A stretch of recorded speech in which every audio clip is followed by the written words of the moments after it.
Take a virtual tour at trinityhealth.org/familybirthcenter. Trinity Health, making more possible. If it's fire damage, Agent Fred Iron. From burnt to unburnt, he does that.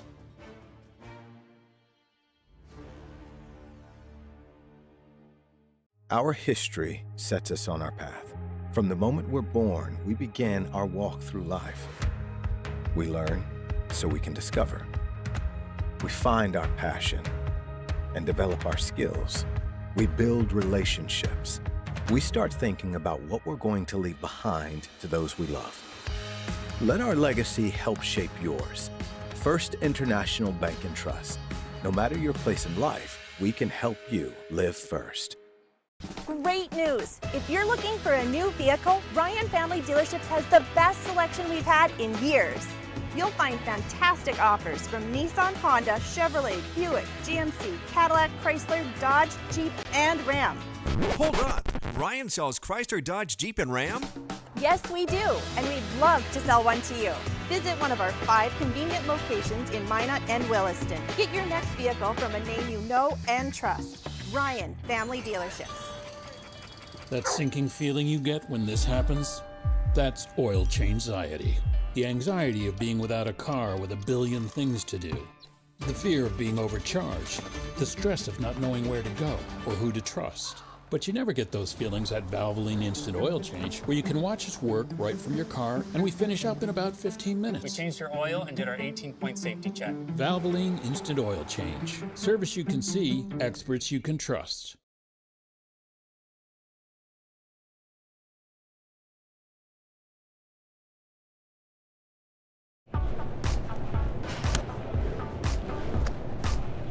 So Carson, how do I become a great football player like you?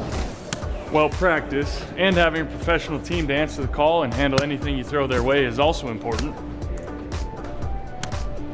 Hey Carson, thanks for teaching crew about community banking at First Western. First Western, you can bank on us. The Jersey Mike's catering box is the easiest way to feed your friends. The hard part is picking your sub.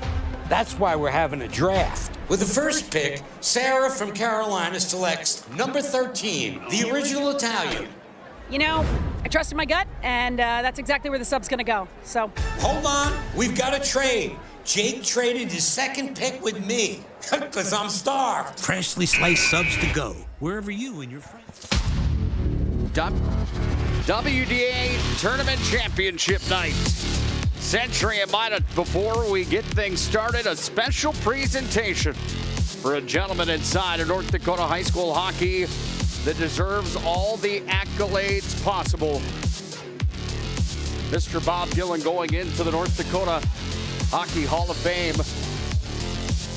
Let's go down to Dumpy Novak.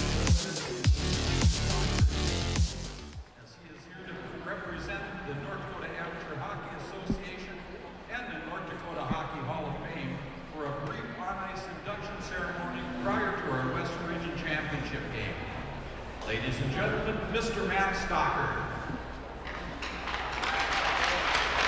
Thank you, everybody. I first want to congratulate Minot Magicians and the Bismarck Century Patriots for making the championship game of the West Region Tournament. I'd also like to congratulate the Van Dam Braves as well as the Bottom Braves for qualifying for the state high school hockey tournament next week in Grand Forks.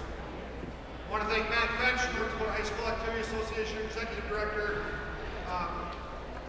as well as Mitch Lenny, the Athletic Director from Minot Public Schools. I'd like to introduce, from my right here, Dan Fry from Hazen. He's also the NDHA Girls League Director. Troy Miller. Troy was a West Fargo Packer coach for several years. To my left, Dennis Neibel, longtime friend, longtime hockey guy in North Dakota as well. Spent some time in Bismarck and now he's in Devil's Lake. And of course, Bob and his wonderful wife, Tanya. The NDHA Hall of Fame Committee recognizes outstanding individuals who have made impacts in hockey in North Dakota in many capacities. Nominations are accepted and reviewed annually. The Hall of Fame Committee recommends individuals deserving to be inducted into the Hockey Hall of Fame with the NDHA Board of Directors approval. This past September, the NDHA Board of Directors approved 2 members for the Hall of Fame class of 2024. Joining today's inductee is the late Matt Malm of Grand Forks, who was inducted back on January 21st in Grand Forks. The Hall of Fame began in 1975, and there are currently 57 members who have been inducted into the Hall of Fame prior to today. This afternoon, we honor and recognize our 58th member, Bob Gillen of Grand Forks, now residing here in Minot.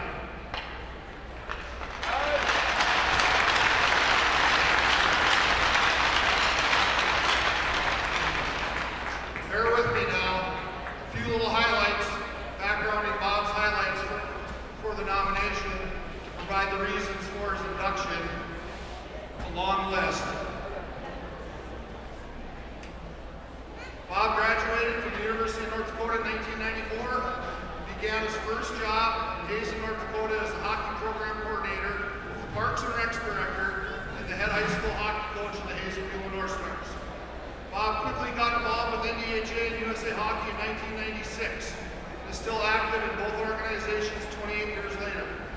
Bob was named North Dakota Coach-in-Chief in 1996 and held that position until 2007 when he became the first ever Northern Plains District Coach-in-Chief with USA Hockey's coaching education program. In 1999, Gillen moved back home to Grand Forks to work at the Park District as the hockey coordinator and baseball softball coordinator. While in Grand Forks, Bob continued his high-level volunteer positions with USA Hockey's coaching program and the NDHA Board of Directors. For over an 11-year span, he served such roles as Vice President, Secretary, Bylaws and Rules, Ranks Committees, Discipline Committee, MPHL Director, Player Development Committee, and Team North Dakota. After a brief 2-year stint away from North Dakota, Bob and his family moved back to North Dakota in 2012, where he became the first ever full-time hockey coordinator and Parks Director in Crosby. Gillen began coaching 19U and 12U girls teams in Crosby, and then became the Northern Plains District girls section rep, representing the district on USA Hockey girls section. He still holds his position today, going on his 13th year, which has now become USA Hockey's Girls Council. Gillen moved to Minot in 2016 and became the general manager of the wonderful Mesa Arena, just as the Pepsi rink was ready to open its doors. This great facility is still under his management today. Bob is entering his 34th year of hockey coaching and has coached every level of hockey under the junior and college ranks. He achieved his USA Hockey Master Level 5 coaching certification back in 1995 and completed his master's thesis. Gillen has been recognized with some prestigious awards over his 28-year involvement with hockey. He was named North Dakota's recipient for USA Hockey's New Leader Award. He was given a special recognition award from the North Dakota High School Coaches Association this past summer.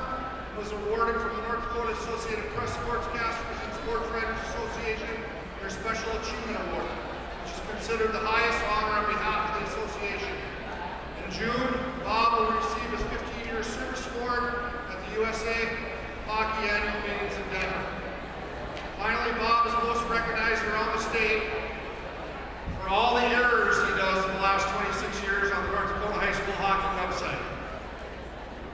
Handles all the stats and information for all the boys and girls high school hockey teams here in North Dakota. His high school website, highschoolhockeynd.com, has grown to generate close to 1 million views per year. Bob started back in '99 and continues to provide this great resource for North Dakota high school hockey. Today, as president of North Dakota Amateur Hockey Association, it is my absolute pleasure and honor to officially induct not only a good hockey advocate, but a real good friend, Mr. Bob Gillen.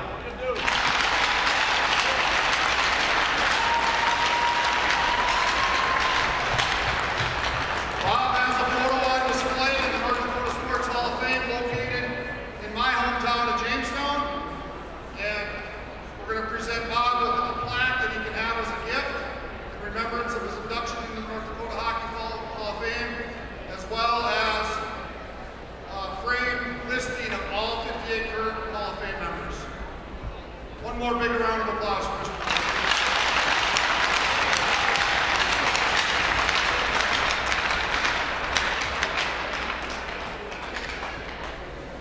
Thank you, everyone.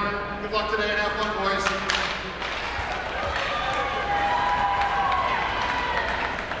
Well, a job well done to Mr. Bob Gillen, now in the North Dakota Hockey Hall of Fame. That website that many of you have been on many, many times, highschoolhockeynd.com. Bob started that over 25 years ago with the mission in mind of promoting high school hockey players in our great state of North Dakota because they weren't getting the love that Bob thought they deserved. He is the absolute man, isn't he? Yeah, absolutely. And I think most importantly, like Matt said on the ice, they're just a salt of the earth human being. I mean, there's never a time that you run into Bob that he doesn't have time to talk to you. I mean, that website's been going since back when I played high school hockey, Nick. That's a long time ago, back into 1999, 2000, and the time and effort that he put into that website, and also growing the website this year as well. And I mean, he's also trying to get the JV scores in there, and the girls game as well. Really, just like I said, you can't say enough about him. He's been here the entire time this tournament's been going on, and really you can't say enough about what Bob Gillen's done for North Dakota high school hockey. We'll talk to him in between periods tonight. But first, we've got plenty of business to get to. Century, Minot High School in the WDA title game. It happens next here on the PSP Network. This presentation on the PSP Network is proudly brought to you by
Make sure to like and follow the PSP Network on all social media platforms and hit that subscribe button on YouTube. PSP Network. It's game day.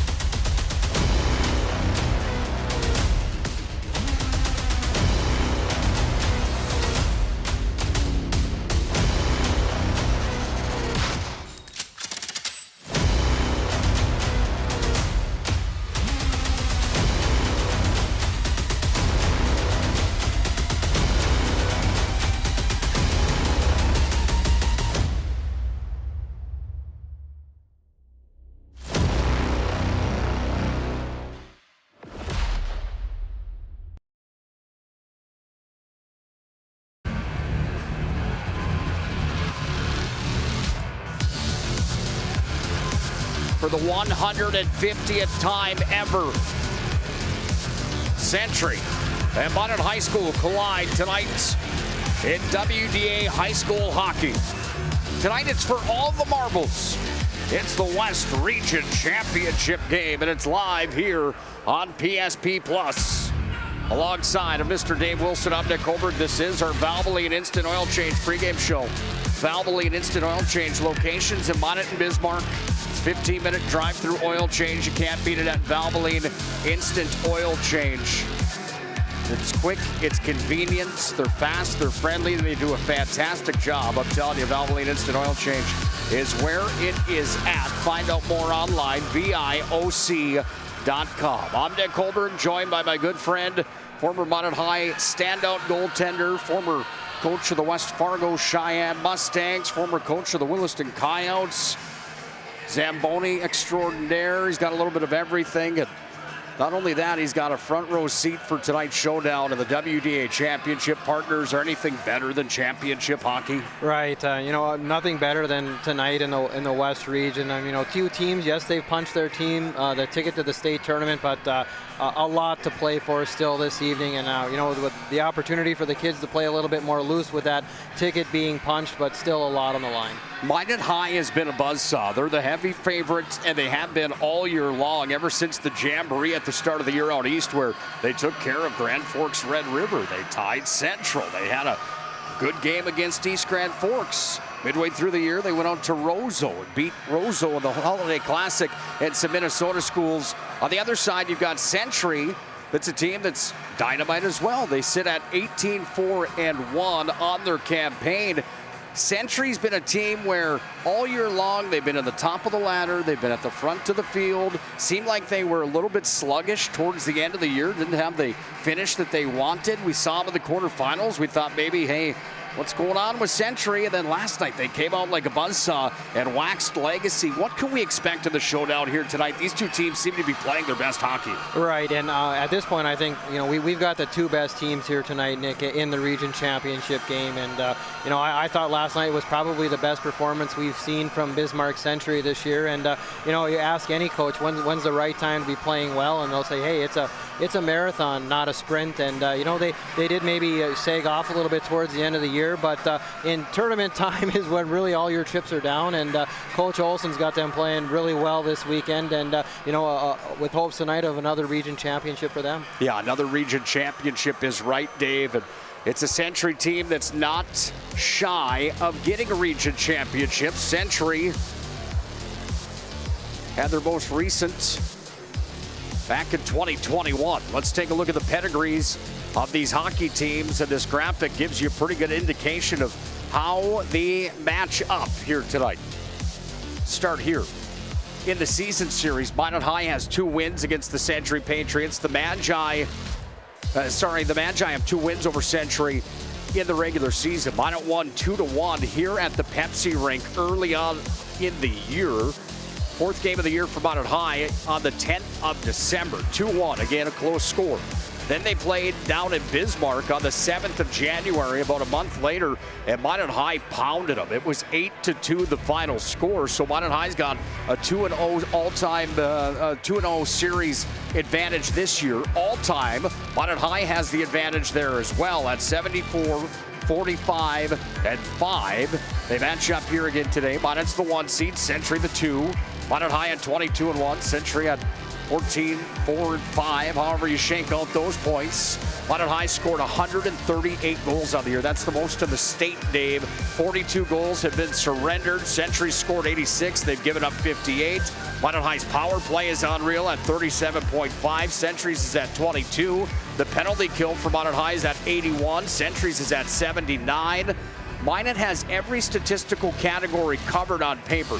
The one that I want you to focus on right here is the third from the bottom, region titles. Century has 8 of them. Their last came in 2021. Minot High has 5 of them.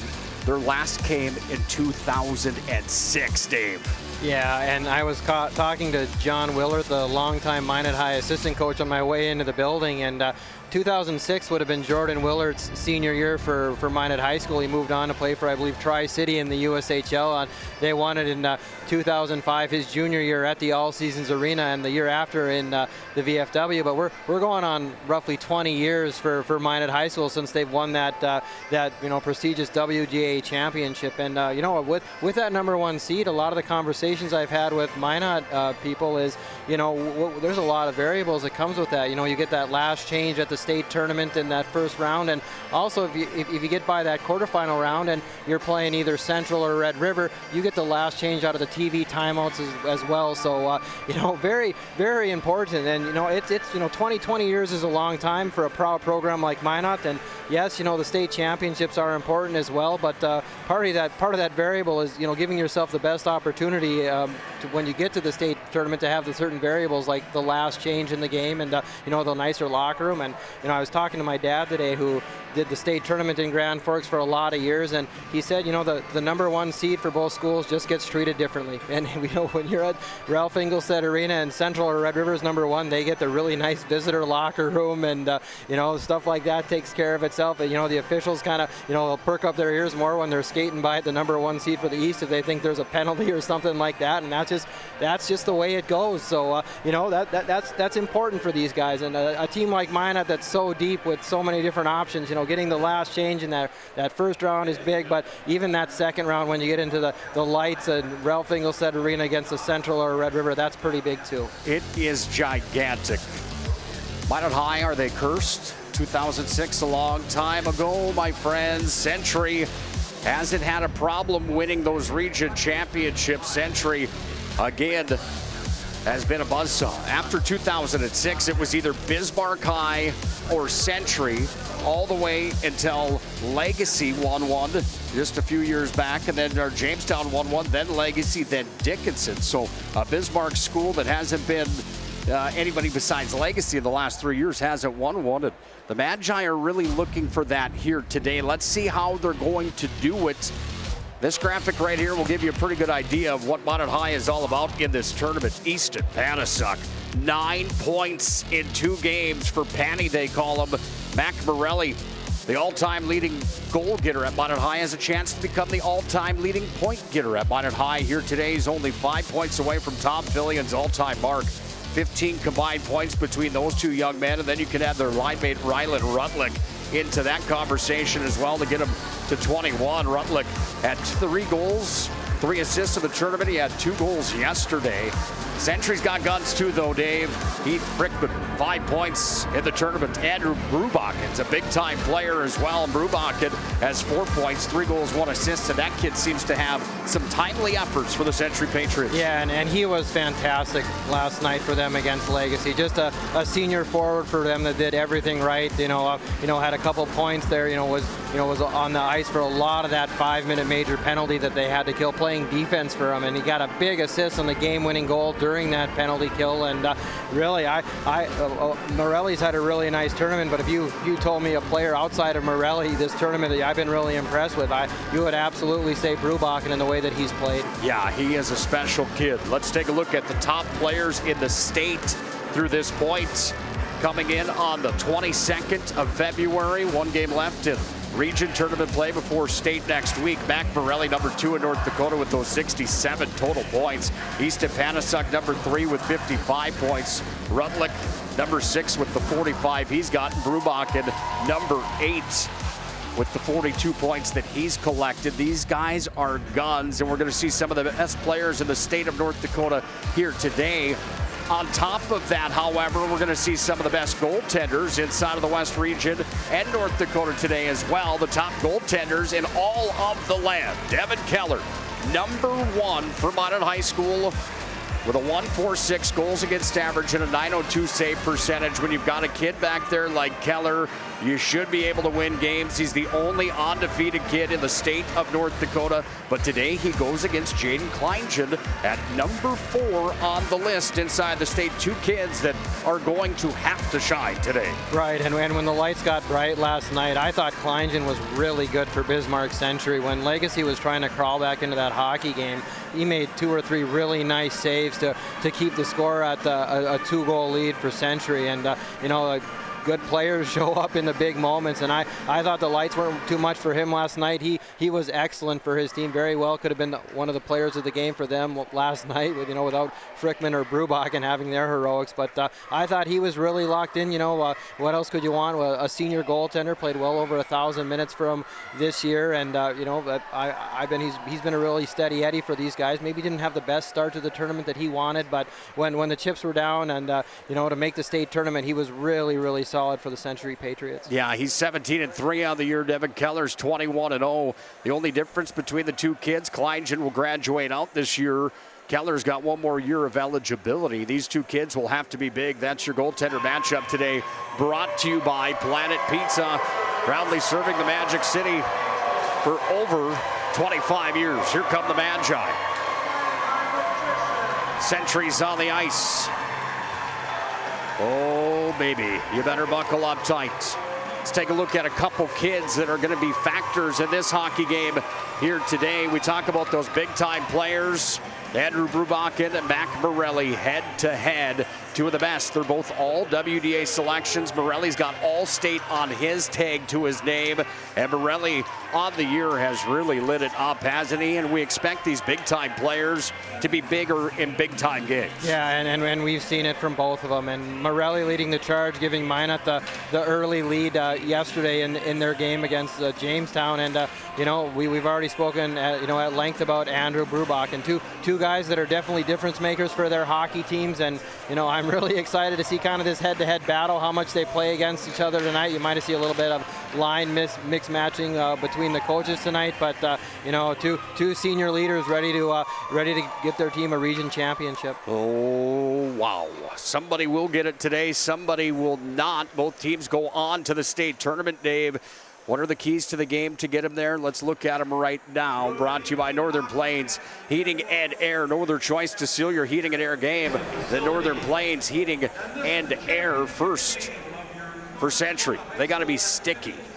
For Minot High, everyone has to go. It seems like when the Magi are flowing, they are tough to beat. What do you mean by be sticky here today, Dave? Well, Nick, I listened to the first game today with Mario Lamoureux, and he brought that up in your guys' conversation, and I 100% agree with Mario there. And be sticky is tight defensively. That's you don't want to give these kids too much space. And there's three lines for Minot that you don't want to give space to. I mean, you could say the same thing for Minot with that be sticky. I mean, there are too many high-end players on these teams' top two lines that you just can't give a lot of space to. So that's what we mean be sticky. Yeah, just doing things the right way, be sticky. And also, when we get the puck north of the red line, if there's not a play there and there's not space to drive the zone, just get the puck deep, guys. We can't turn it over and have odd man rushes, because some of these forwards we're going up against are just too good to give odd man opportunities to. For Minot High, everyone going, pretty self-explanatory, but again, it just seems like when the Magicians are able to get off to an early jump and have all three lines engaged and work in that fourth from time to time, and their defensive core that's been so good here in this tournament, they really are almost impossible to beat, aren't they, with Devin Keller in net? Yeah, absolutely. And I think the Minot coaching staff has done a great job managing their legs this tournament. And, this is my first time getting to see Minot live this year. And, I mean, they play everybody. It really, in a two-goal game in the second period, they've got their fourth line out with their 5 and 6 decor on, a big spot for those kids, a lot to rely on. But yeah, but that's been kind of what Minot's done all year, and being able to save Morelli's legs and being able to save your top pair defensive legs as well. That only means so much more in the third day of a 3-day tournament. This WDA hockey tournament is brought to you by our friends at Evolution Completions, located on the western side of the state. Big thank you to Evolution Completions. Lamoureux Hockey bringing you WDA tournament coverage. Big thanks to Mario for being on the call up here in the Magic City. Be remiss if we didn't thank Todd Domrys for his work here as well. You too, Dave. Thanks for being here for what has been quite a weekend of high school hockey in North Dakota. Tournament also brought to you by Broadway Pharmacy. Don't spend extra time in the penalty box. Utilize convenient drive up and save that valuable time in their drive up. Open Monday through Friday, 9 to 5:30. 100% locally owned. The Goalie Glove Guy. Calling all goalies, we take your goalie gloves from bricks to butter. If you're a goalie, you need to visit thegoaliegloveguy.com. He brings you the photos that we have on our social medias, courtesy of Tyler Hagan here, doing a fantastic job. Central Sales, Dollison's Carpet Land, celebrating 100 years, area's largest flooring store. Tournament coverage also brought to you by People's State Bank, Linus Masonry, Century Eyewear, Duffy's Hockey and Sports, Bobcat Hockey, Dickinson Hockey Boosters, and the Minot Blue Line Club. Top to bottom, that opening day, and the games in the opening day weren't exactly nail biters, except the last one with Legacy and Botno. But the last 2 days here in the last games really have been entertaining, haven't they? Oh, yeah, and the games today, the Botno Rugby punching their ticket to the state tournament over just a really feisty, well-coached Jamestown team, and the goaltending performances in that one. And then the game we just saw with Mandan and Legacy, a lot of people around the state probably picking Legacy in that hockey game, but you know, credit to the Braves. You know, that third period, you'd think teams would maybe want to sit on that 2-goal lead, but they went into attack mode. They outshot Legacy, they out-hit them, they got pucks deep, they got pucks to the net. You know, Legacy was lucky that might not have been a 6-1 game at the end, so very deserving for them. You know, two great games, you know, a great crowd, great atmosphere tonight. There's a definite buzz. You know, the Minot students down to our left are full and they're loud, and not a lot of empty seats here, Nick. Well, we've already had the national anthem today. That means we're just about set to play hockey. One more quick look at the brackets. Botno's in. Mandan's in. Minot and Century are in. It will be determined what seeds they are after today's hockey game. Dave, your closing thoughts on the Valvoline Instant Oil Change pregame show. Well, I'm just really excited, Nick. This, you know, the atmosphere is, you know, has all the makings of being a great high school hockey game. The winner of this hockey game, Nick, will get the Davies Eagles. The loser will face off against the West Fargo Packers. Time for the opening draw today. It's brought to you by our friend Andrew Goodmanson at 701 Realty. For all your real estate needs, it's Andrew Goodmanson. Find him online, 701realty.com. Oh, this is going to be a fun one. 150th matchup ever between the two hockey teams, and they collide here today. As Minot High looks to see if they can sweep Century on the season, trying to go 3-0. Why is that so hard for teams? It just seems like it is. And one of the X factors in this game is that you've got Troy Olson, the head coach of the Century Patriots, who's been at this for 20 years now. But he goes against Jordan Willards, John Grubb, and Jason Bennett. Nick Colbert, Dave Wilson on the call. Century in red, Minot High in white. We are underway for WDA Championship play at the Pepsi Rink at Mesa Arena. Up to center for Brubakken. Taken by Deal, fired up off the glass. Taken in by Panasuk. 9-point tournament for this young man. Man, is he a spark plug for the Magi, and really coming on at the end of the year. That's exactly what you look for out of those seniors and those leaders. Back up at the point, Deal will hold it in. Deal's got a little bit of space here. He's going to go over to his sophomore D partner, Pakaluk, sends it underneath the net. Speaking of sophomores, here's Eckert with it. He's all region as a freshman, fired it up to center. Came into the hands of Deal, moved it back over to Pakaluk. And the Magi regroup in their own end. Minot High will work from center and dump it down into the offensive zone. Century will pick it up here with Johnson back behind his own cage where he dropped it back to Frickman. 5 points in the tournament for Frickman, 3 goals, 2 assists. He was our MVP last night to the semis against Legacy. He's one of those guys that you can expect to be going here in this game. Yeah, absolutely here. And what we've seen so far, Nick, is kind of some, you know, nervous touches as to be expected. But for Minot, clearly, once we get north of the red line, the puck is going in the Century zone. Maybe work them down low a little bit. I thought the sophomore center for Century, Jackson Filling, the son of Minot High School great Quinn Filling, had a really good shift as a center, helping him get the puck out. Puck's up at the point for the Pats. Ty Bacchus sends it back underneath the net. Worked away to the far side. It's handled here and worked up by Schulte. Fired on. Keller made the stop with the blocker. Turned it to the corner. Strand puts it back underneath his own cage. Richardson retrieves and sends it back up now to Thompson. Let's go. Century's the champ. They've got a contingency here today, don't they? Yeah, and like I said, what a great crowd. And there they are, Dave. There's the Minot contingency too. This makes for a great high school atmosphere, Nick. Puck's dumped down underneath the net of Kleingen. Wandered out to play it. Came away to Bo Miller. Miller hounded down and deep there by Finley Bentz. Physicality hasn't been an issue here in this tournament for any team. It's been rough and tumble hockey here at the Pepsi Rink. We expect more of that in the title game. How fine can you walk that line? Richardson, big shot from the point. Bentz put the shot towards the net. And there was stop there. Comes through the blue paint as Coleman sent it out in front of the pipes. Right, and a nice job down low by Minot, getting the puck low to high and then just collapsing and getting traffic. That, you know, that well, a way to keep a team down defensively is by playing in their end. And so far, Minot's been pretty stingy offensively in Century's end. Puck's going to be sent down by the Magi. This comes all the way down for an icing call. And a stop in the play with 14:24 left in the opening period. Nobody on the board yet, but here comes Mac Morelli back to the ice for Minot High School. All right, and right off that icing, Nick, you saw Jaden Kleingen have some words for Carter Coleman for Minot, so the kids are already into it as well on the ice. You know, I love to see that as a goaltender, normally pretty calm and collected, but Kleingen already in there battling and with some words for the Minot High senior. Puck comes away on the near side wall. Morelli fighting for it with Panasuk. Away with it come the Pats, but it's Panasuk that takes it back. Now it's going to be worked away to Brubach. Caught it on the tape, but now he wheels in. Fires it over the head of Keller off the glass. Drops down to the corner.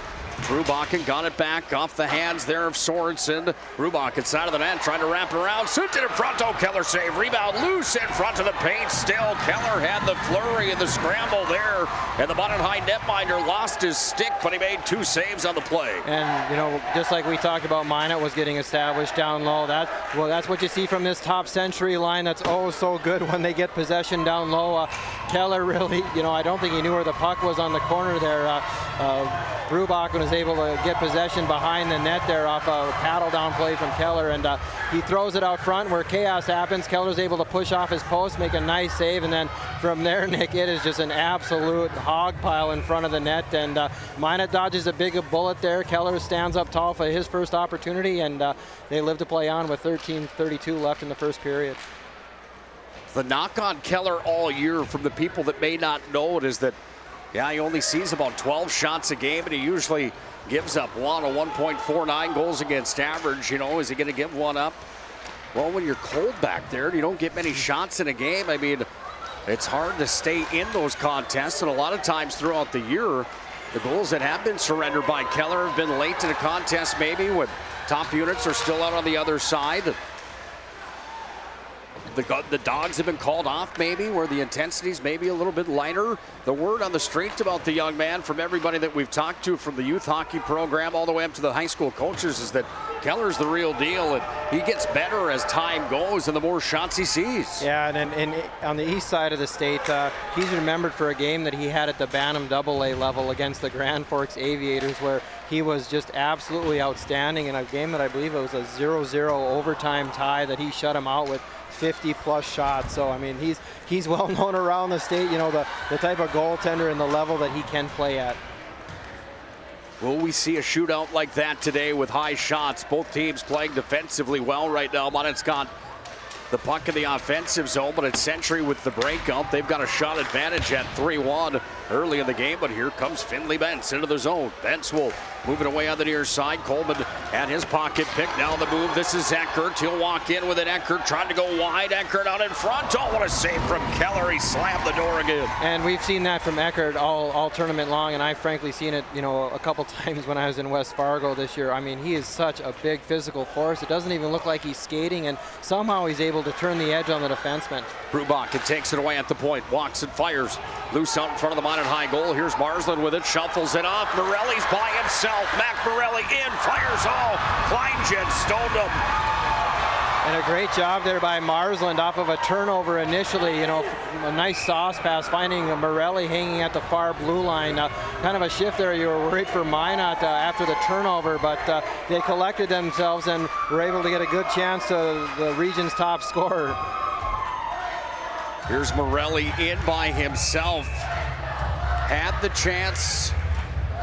Nice play there from the netminder Kleingen. There's your save of the game so far for the Century goaltender against the top producer in the West region. Yeah, and just exactly what you want your goaltender to do in that situation. Make yourself big, make him, you know, maybe try and make a move, or, you know, basically be in take up enough net where he won't be able to get anything off a shot. Morelli was on the doorstep knocking again. Kleingen's got another stop on the play. And all of a sudden, the Magi top unit was buzzing just a bit. Century's going to bring out a line change here with 11:15 to play in this opening period. Nobody on the BNC National Bank scoreboard just yet. And Coach Olsen, being the KG veteran he is, he knows when to get Mr. Brubaken's line back on the ice in a defensive zone draw.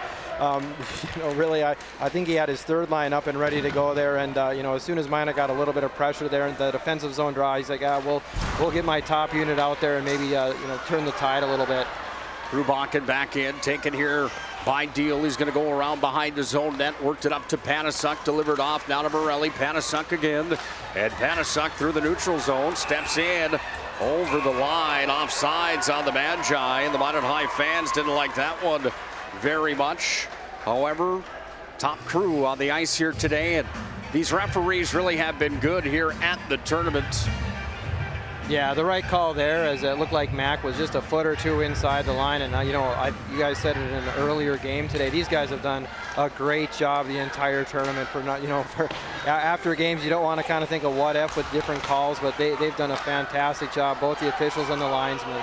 Rutlick back in, fancy move now, comes away now into the hands of Panasuk, back up top. Here's a drive, save, rebound, sent in front of Morelli. Kleingen made the save on the side of the goal. Comes back away up to Deal at the point. Deal's going to turn and fire. Tipped in front by Morelli. Oh, big save. Kleingen again. And that's a play that Minot's really, really good at, Nick. That high screen tip. Morelli got it back away there to Panasuk. It was taken away. Now here's Deal with a drive that hit Brubaken. Blocked it away. Panasuk's got it down to the corner again. Back up to Deal. Sent in. And the stop from the catching mitt again as Brubaken and company seeing some pressure from the Minot High top unit. Right, and that was top line on top line, and they had Brubaken and Filling running around a little bit there, but to their credit, they kind of packed it in a little bit. Probably a rebound that Kleingen wants back early in that shift where he kind of kicked the puck out and gave Minot a little bit of momentum down low, but they lived to play to the next shift, and we're at about the 10 minutes to go here in the first period in a 0-0 hockey game. Minot all of a sudden has a 7-4 shot advantage. This place is lively today, let me tell you. Here's Strand back behind the net. Strand had a pair of points yesterday. Comes up to the point, tipped in front again. Schmeichel was on the doorstep there. Shot from the near side angle, hit the top of the iron on the outside of the cage. Now Schmeichel and company scrumming. Strand down in deep forward. Schmeichel in after it as well. Comes away now to Strand, tries to feed it out of there, but it's taken by the Pats. They try to clear, they will. And up to center now is Quinn Carlson. Hanged into the wall on the near side. Thompson back in with it for the Magi. Now Strand sends it in. Glove save. Rebound loose out in front. And this whole play stems from a really good gap in the neutral zone by Cole Richardson. Basically cuts off the Century forward at the red line, is able to turn Minot the other way and get a real good opportunity. Richardson's been good on the blue line for Minot High for a couple years now. The offensive-minded D-man. Richardson has 16 points on the season and 2 points here in the tournament, coming in the form of assists in the opening round and in the semifinals. Minot High went through Dickinson 7-1 in that opening round, outshooting the Midgets 39-7. They outshot Jamestown last night by a margin of 40-22. Coleman back in, another pan save, Kleingen. He's getting peppered here now all of a sudden. Yeah, and again, kind of a sloppy pass from Century trying to head north there. And in games like this, the transition is so important. And, Minot's second line here has had a lot of go, and they've been real good for them. Side of the cage, scrum goes free off the wall, back behind the net now working out. Freeling sends it to center. Marsland back ahead to Coleman. Dump and chase game is on. That's been Minot's MO here this year, of getting it deep, crashing and banging those defensemen and creating havoc like they do here now down in the corner with Coleman. Getting some help there from Finley Bentz. Eckert poked it free and got it back into the hands here now of Filling. And Jackson Filling moved it free, sends it up to center, trying to lead it out of the tape there for Sorensen. Minot will just flip it right back into the Century end as Morelli gives chase here on Eckert. Morelli and Eckert, two big boys playing big boy hockey here. Morelli's going to bring it back into the zone. Mac Morelli's got Rutlick with him. Fancy move, another. Oh, Kleingen sticks it away. The defense was on. How about the play from Aiden Johnson? Yeah, and a play there where Eckert's trying to get up ice, and you see a turnover, and he's when you have a defenseman like Eckert who's going to rush the puck like that, it's good to have a defensive partner who's stay at home and able to pick up on any mistakes coming back that you made in the neutral zone. Ryland Rutlick with another bone crusher right in front of us here. And Rutlick has not had a lack of big-time highlight hits in this tournament. No, we've seen it all tournament from the likes of him, from the likes of Eckert, from the likes of Morelli, and something we'll probably continue to see for this hockey game. Morelli back to the point. Pakaluk up top, fires in. Waffle board, stop Kleinjan. 10th shot of the game for the Magi. Century had a 4-1 shot advantage, and all of a sudden, Minot High has an 11-4 advantage. They are on a tear right now in this hockey game. A 10-0 run of the shot column, and the ice has been tilted towards the red side of the ice surface. Century with possession. Ty Bacchus back behind his own net. Slows it up and goes back to the far wing. It's copped up. Schmeichel's in after it. Trying to recover there was Connor. It comes up to center. Richardson just pokes it right back in. Century can't even breathe right now with how hard Minot High's coming at him. Yeah, and really a lot of it stemmed from the neutral zone play. And Century, if there's one thing I think Coach Olson's probably going to bring up with them is, guys, we've got to be a little bit less sloppy. There again, a puck in the neutral zone that they're going to turn over. Guys, we got to be careful. We got to get the puck, north of the red, and we got to get it deep. We can't give Minot so many chances on transition. Puck is back underneath the net now to work to the far wall. Freeling after it over on the far wing. Bumps it up to center like a game of billiards. Got past Richardson, but Richardson corrals, goes back over to Jace Lemon, and Lemon works it back to Richardson. Couldn't reach it, goes up off the glass and down with it into the zone. Here comes Frickman, he fires, and Keller made the save. Yeah, and just as we were talking, Century's been a little bit sloppy with the puck. Kind of a sloppy pass there between Lemon and and Richardson there. Oh my goodness, Tegan Strand just got his bell rung by Eckert.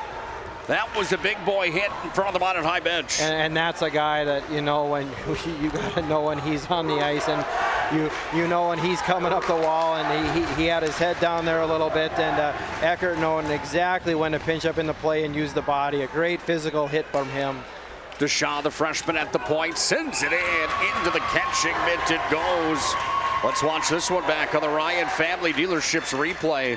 DriveRyan.com. Browse their massive inventory online at Drive Ryan. Watch Tegan Strand, 22 in white, entering the picture. There is Eckert. That's just about as textbook as it gets, isn't it? Right, and as a forward coming out of the zone now, ever so important that you keep your head up and kind of know where the defenseman is. And as soon as he put his head down, Eckert has been taught 100 times you got to pinch up into play there, and you're playing the red line like your home blue line in that situation. And a great job for him, and another big hit. Century with the puck underneath the Minot High goal. Minot High's top defensive unit out trying to shut down the Pats, who've got Jackson Filling going to work here, but the Magi will break out with Coleman. Up to center it came. Right back in with it will come the Pats. There's Coleman with a hit over on the far side wing, and now Finley Benz recovers, brings it in. He's got the motor on, has a trailer. It's Hagenow. He'll fire it towards the net, stick save. Hot angle shot comes back out towards the front of the goal, and the stop is made here. Another look at it here on the Ryan Family Dealerships replay. And Nick, really, Eckert gets a lot of credit for his defensive prowess for the Patriots, but I've been really impressed with junior forward Bo Miller for them as well. I mean, he's been really, really, consistent on the back end for them, on their second pair of a defense. They're just calm and collected, and, Kleinjan will make that save every day for him. Puck's up at the point. Richardson fires into the catching mitt. It goes. 4:23 left in the first. Minot High's got themselves a 14-4 shot advantage, but we're tied at 0 on the BNC National Bank scoreboard.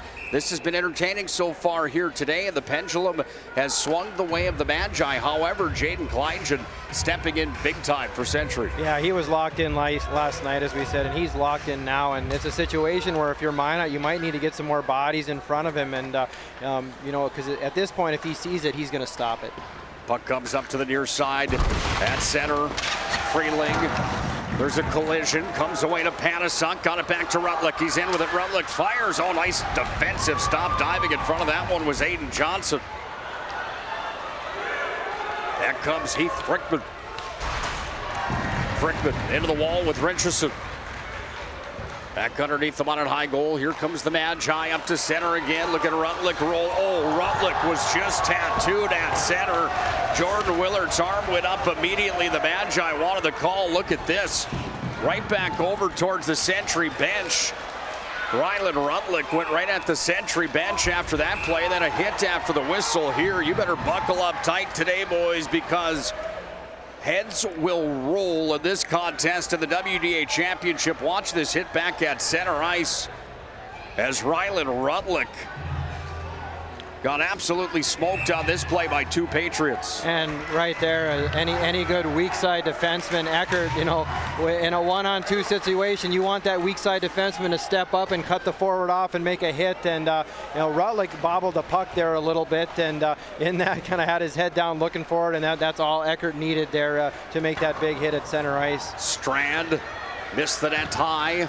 Jordan Willard wanted the elbowing call. It maybe could have been. They're playing prison rules today, though, Dave, letting them play here in the WDA title game. Yeah, and that's really tough for the officials right there. You know, Rutlick looked like he slipped a little bit, and he was kind of falling. And you know, it looks like Eckert did finish his check a little. His check a little bit. And but from there, you know, like you said, prison rules play on a little bit, and it's going to be physical, boys. So make sure those chin straps are buttoned up. Comes away now into the hands of Schmeichel. He'll take it near side. Dump and chases on again for the Magi. Kleingen stopped it. In on the hard forecheck is Tegan Strand. He's scrumming there with Bo Miller.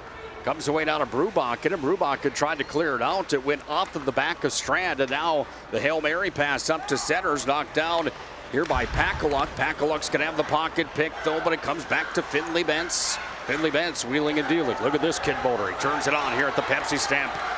Up over center into the zone. Oh, what a play. It comes out front. Brubakken transition game, and we go back out to neutral. Bentz will dump it right back in.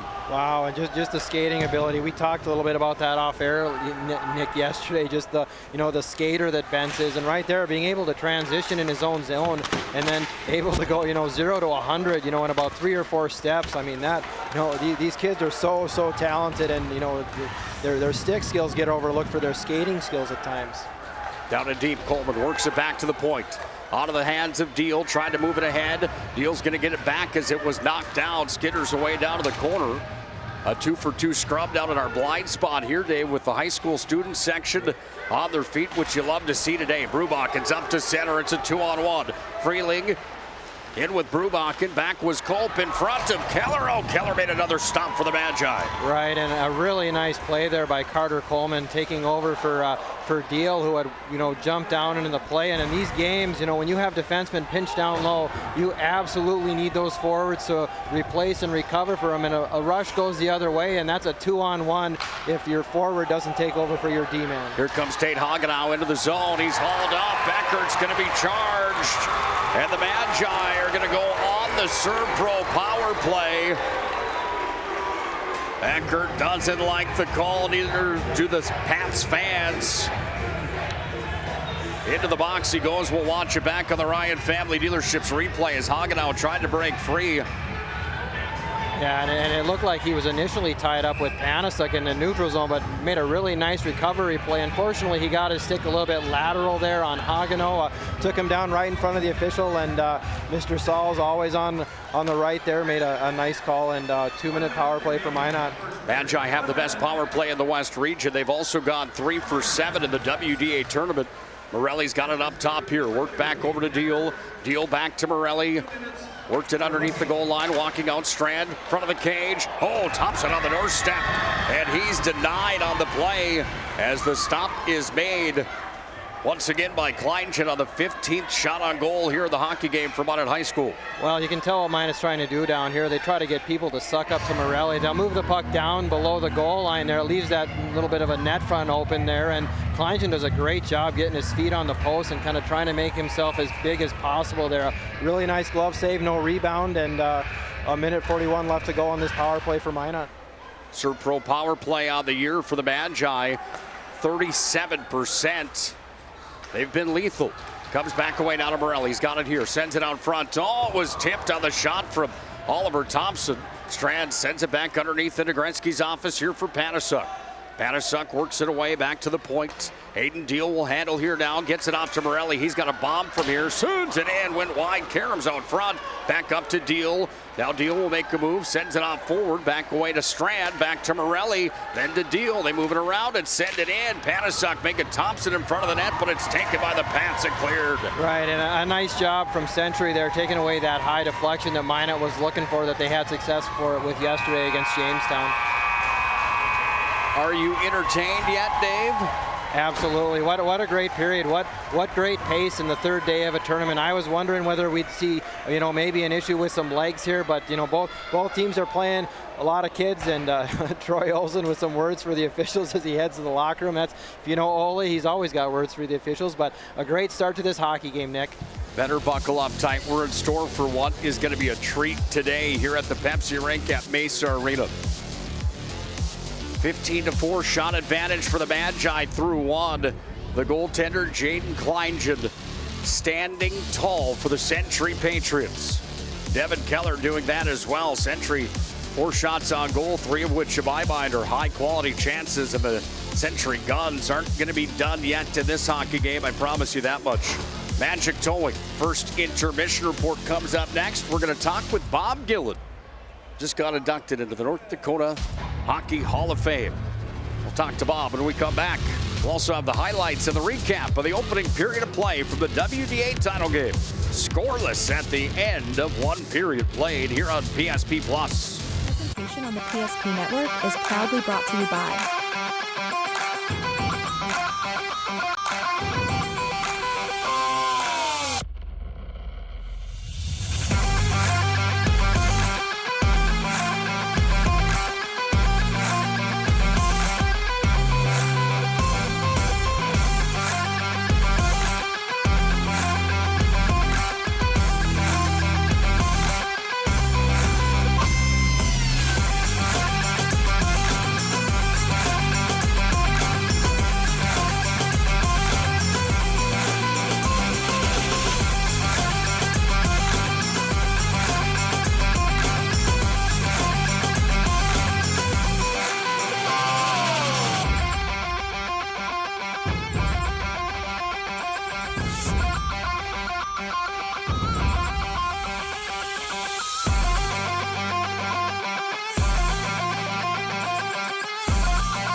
Make sure to like and follow the PSP Network on all social media platforms and hit that subscribe button on YouTube.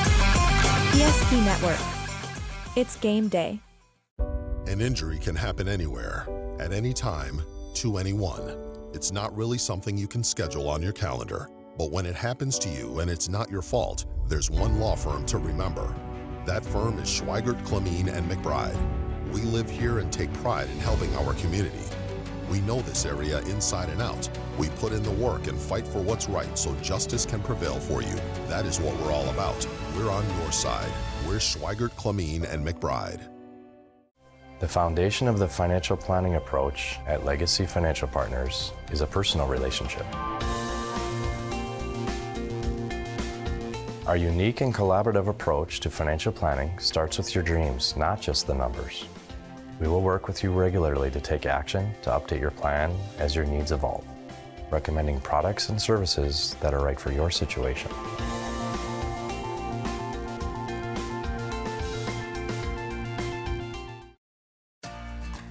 For decades, Nodak Insurance Company has been serving our state's residents in good times and challenging times. We come together for the greater good, from simple acts of kindness to company-wide efforts that make a difference in our community. It's who we are, rooted in North Dakota and ready to serve when it matters most. Nodak Insurance Company, agents with answers. Darren Johnson, Cody Olson, and Scott Wilkins, your agents with answers in Mandan. Meet Gary. Gary is an ordinary guy, but right now Gary has car trouble. Gary doesn't know about magic towing. Don't be like Gary. Remember the name and the number. It's Magic Towing. We are here to help 24/7. Magic Towing in Western North Dakota. Don't be like Gary. Remember the name and the number. It's Magic Towing. One period has been played in the WDA Championship game. And Minot High School and Bismarck Century are locked up at Goose Eggs. No ground has been gained by either side in the West Region Championship. Welcome into our Magic Towing intermission report. Magic Towing, you blow it, we tow it. Put this number in your phone now. You'll be glad you did. 701-509-4011. It's Magic Towing, where you can get $50 off if you mentioned PSP Network when you need a tow. They will help you. Put that number in your phone now. Again, 701-509-4011. We have the honor and privilege to talk to a good friend of mine and somebody that will now go down in history as a legend in North Dakota hockey. Newest inductee into the North Dakota Hockey Hall of Fame, Mr. Bob Gillen. Bob, first things first, congratulations. How are you, my friend? Well, as we've said many times, Nick, you and I are a good team, and I appreciate, this award is not just me. It's obviously I've put a lot of time and effort, but all the people that I've had a privilege to work with and coach with and play or whatever. It's a team award, including my wife, who sacrifices probably the most, but you're a great friend, and what you do and what I do to provide to help you, we're all achieving the same thing. It's for the kids and for the program and the promoting of kids and the great sport of hockey, and I know you do other sports as well, and it's just great that we have the relationship and can work together to provide what we all do. I know that accolades are not even on your radar when you started NorthDakotaHighSchoolHockey.com or HighSchoolHockeyND.com. I know that was nothing that you were ever looking for. You weren't looking to be in the limelight by any means. You just wanted to get kids promoted.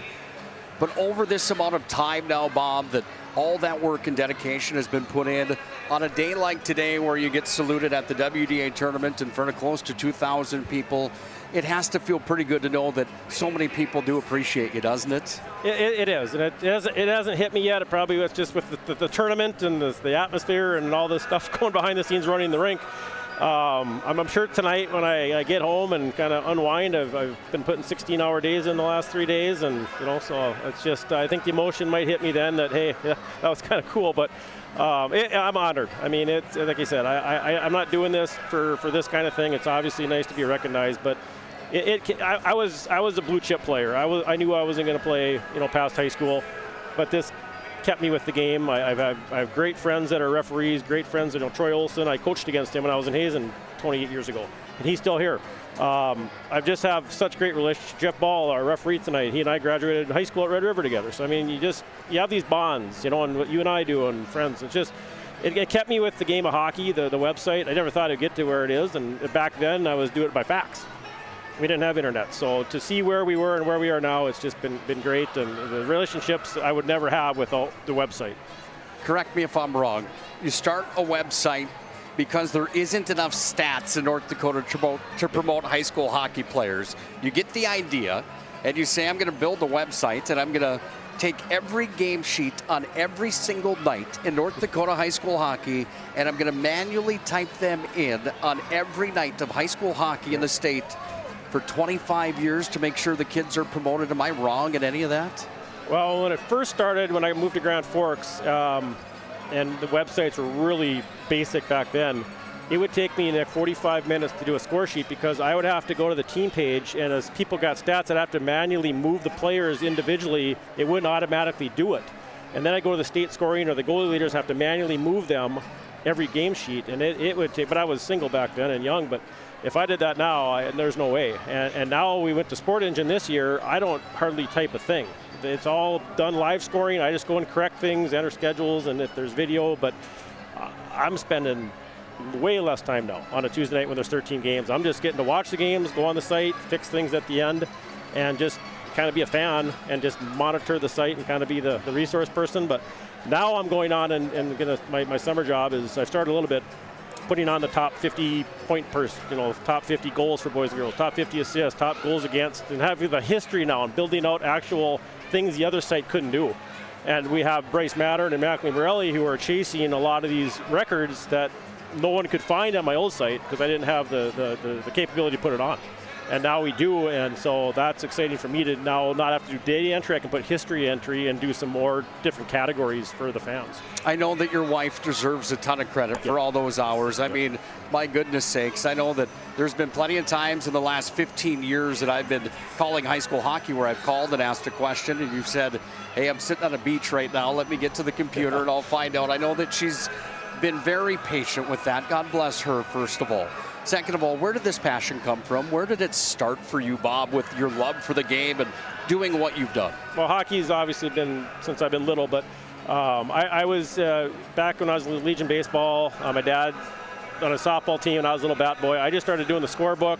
If I wasn't playing that particular Legion game, I always did the scorebook. I did the team stats, did my dad's softball stats. And when I started playing after I got done with our softball teams, I was doing stats. It's just, I used to have spinner baseball back in the day because we didn't have all this fancy stuff, and so I was doing my own scorebooks, and it just, so finally we got to when I was in Hazen and we didn't have stuff, there's just nothing in newspapers or on TV, so I started just keeping track of the standings and stuff and sending them out by fax, and then we finally got a website, and then I just asked High School Activities if you mind I did it, and they said go for it, and it's been a great partnership, and they've allowed me to keep going for now 26 years. Well, I have to say that North Dakota, Mario Lamoureux and I talked about it on the call earlier on today, the former captain of the University of North Dakota Fighting Sioux. We talked about how the promotion of players in our state, North Dakota is not necessarily a hotbed for scouts when they come looking. That website has generated so many leads for so many coaches and scouts to be able to at least get a beat on a guy. You do realize how beneficial it's been for so many players, hey? Yeah, and I, like I said, I do have the capability to track. It's a lot of it, like I said, you can go on 5 times a day. Well, that's 5 views by one person, but we're closing in on 1 million views over a course of a year for a little, put together hockey site. So I know it's getting utilized, and that's what I really am doing it for. And the time and budgets for coaches now to come watch players is tough. So for them to be able to go on and track players and your production to watch players without having to leave their house now, I think we're doing a great service, and we're helping our players to get marketed because coaches can't or don't have the time to get here personally. Well, we all thank you. Without your website, for the last 15 years, guys like me would be completely out to lunch. It's enhanced the broadcast so much, knowing where everybody stands and being able to see a guy like me that's a guy like you that enjoys tracking those stats and seeing who's where inside the state.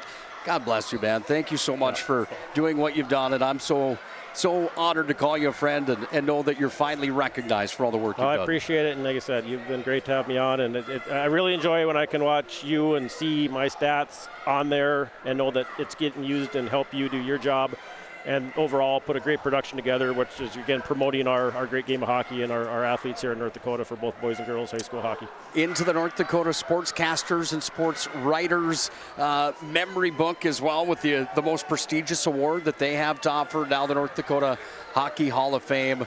Congratulations. Let's celebrate a little bit tonight, should we? We will. We're going to be at Aces afterwards and have a few adult beverages and tell some stories and just enjoy the night. And again, I thank you for that award and nominating me for that award. And it's been a really good year of recognition, but I tell you what, if I had to do it over again, I told my wife, I said I would do it again. I don't know what I would have done in all those years without having this and being around you great people in the game, and it's been fun. It's been a good ride, and I'll see how much longer I can keep going. Thousands of players in North Dakota hockey over time.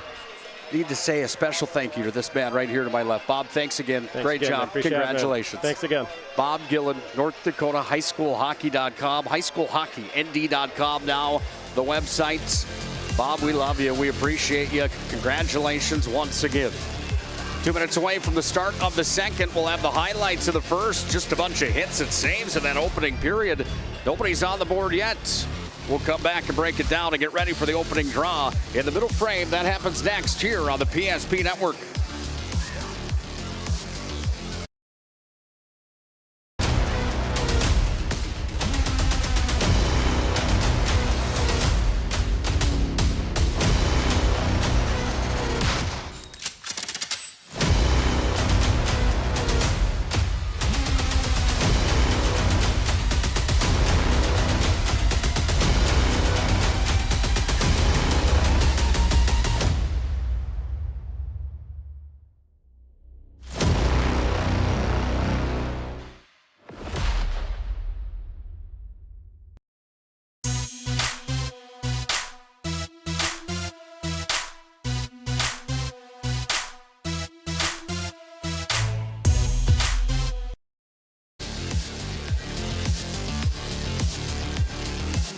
saluting one of the greats in our great state of North Dakota, Mr. Bob Gillen.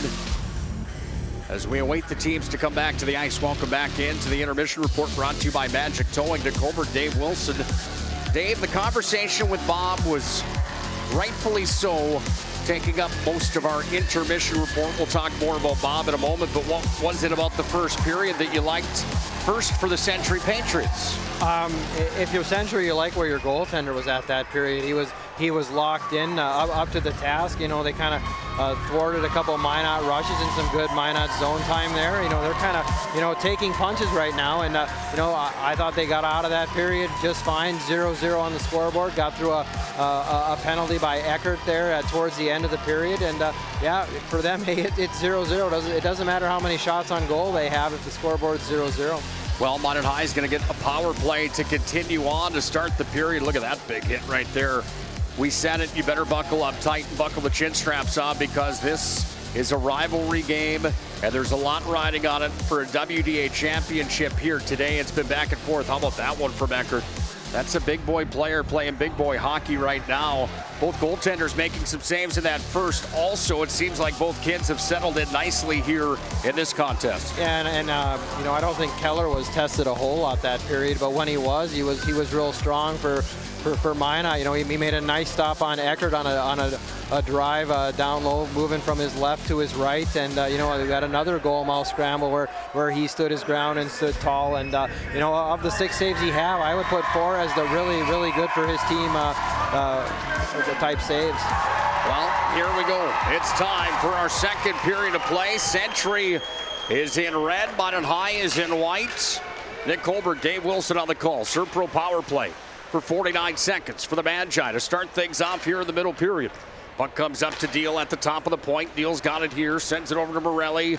Morelli goes down underneath the goal line, back over to Strand. Then Morelli, one-timer blocked out in front by Brubacher. Morelli will get it back as it's shuffled up to the point. Comes away now to Deal. He's got it here. Deal's going to wait and give it to Morelli. Morelli surveys back to Deal. Now Deal will turn and fire. He shoots and scores. And really, Nick, I think that's where Minot's going to have the most success on their power play, kind of playing give and go between Deal and Morelli there. And that top guy on the diamond kill, he's got a decision to make here. Is he going to kind of take away that pass to Morelli and slide over? And 14-21. Morelli's able to kind of walk to the net there and draw number 14 Keaton Schulte over, which gives Deal a lane to the net. And good goal scorers or good playmakers get the puck on net. And Minot with enough net front, and it's 1-0 Magi. Aiden Deal picking up a giant goal for Minot High School. Deal on the season coming into the game, Dave. He's not known for scoring goals, but he is known for getting points. That's his 33rd point of the year and only his 2nd goal of the season, and it's a power play tally. Brought to you by Serpro. Minot takes a 1-0 lead, not even a minute into period number 2. Right, and I think the most important thing is just, Kleingen being able to take away his eyes a little bit, not being able to track that puck. That's if a goalie's going, what's the one thing that you can do is take away his eyes. Back in come the Magi. Strand goes down. It's Eckert. Oh, Eckert took Strand down into the corner. Strand's going to go back after the puck here. Strand working at the top of the circle. Feeds it over. Now into the hands here of Oliver Thompson. Fired out towards the net. Drop back down to the corner. Up to the point. Comes up to Richardson. Sent in. Kleingen stick save. Nice response from Kleingen. Making the next stop after the Minot High goal in a rowdy environment. There's a big hit from Strand on Frickman. Century sent it down into the Minot High end. Here come the Magi, back up to center now as Morelli works it into the zone off of Panasuk, giving chase here for Century. Down to the corner, working it away was Schulte. Make that Trenton Connor as it's going to come right in on Kleingen. Look at Rutlick's hard forecheck here, works it down into the corner. Yeah, and again, here comes Minot's top line right back out. Coach Bennett, Willard, and Grubb sensing, hey, we might be turning this game a little bit over here. And, when you're rolling, you want to get those big kids back out there that have been your point makers. And, Eckert had just gotten off the ice for Century. And Coach Olson, seeing maybe a little bit of swing in the momentum's like, no, you want to get Eckert and Aiden Johnson and his top unit back out on the ice for this defensive zone draw. In on the face-off, filling against Morelli. two of the great names in Minot High hockey history. However, one of them wearing red today. That's because Quinn Filling, the former Minot High magician, and standout wraparound in front of the net. Oh, yeah, and goal ball. Puck's taken away by Brubach, and it fired back up. Morelli holds the line. Morelli's going to come back in with it. He'll turn and fire, hit traffic. Brubach, another block shot, and it goes up and out of play. Yeah, and again, kind of what we saw in the first period for the Century Patriots, maybe a little bit sloppy in their own end with some of their passing. And, to their credit, though, they regrouped off the turnover there, sticks in lanes, and, they got a puck up into the mesh and got him a whistle so they can get a new line on the ice. Excellent shot on the camera work for Mr. Brent Borkus there. You see the name Quinn Filling. He played for Minot High School before moving on to play for the U.S. development team, Team USA. Then he went on to play for the North Dakota Fighting Sioux. Young man, Jackson, his son, Quinn in attendance, of course, here today. I grew up playing with Jackson's Uncle Pete back in Minot High hockey days. And it's amazing, Nick. I was talking to Brent Borkus, and it's just he skates just like his dad did. It's a spitting image of his dad back when I played with him in Pee Wees, and got to see him play a lot of his career. Puck comes back away. Frickman sends it out front, loose there. In front of the slot was Freeling. Freeling drops it back down into the corner. Richardson has the hit. Freed away to the far side. Now it's L that's going to poke it free. Trying to clear his Coleman. Right back in. Frickman tattooed there by Richardson. Taken by Lemon off the wall. Comes up to the near side wing. And now Finley Bentz tries to clear. And Bentz will start the motor out to center. Finley Bentz taking it wide. He's going to rush in towards the goal. Trying to pick a high corner there. And he sent it up and over the net. Puck comes back up at center. Look at Finley Bentz. He's got energy and the motor. He's going to go out for a change. Right, like you said, Nick, a bad bounce off the wall, off the Zamdor there by Mr. McFall down to Kleingen's right, but he was stayed alert and got a cover. But just the ability there, unbelievable.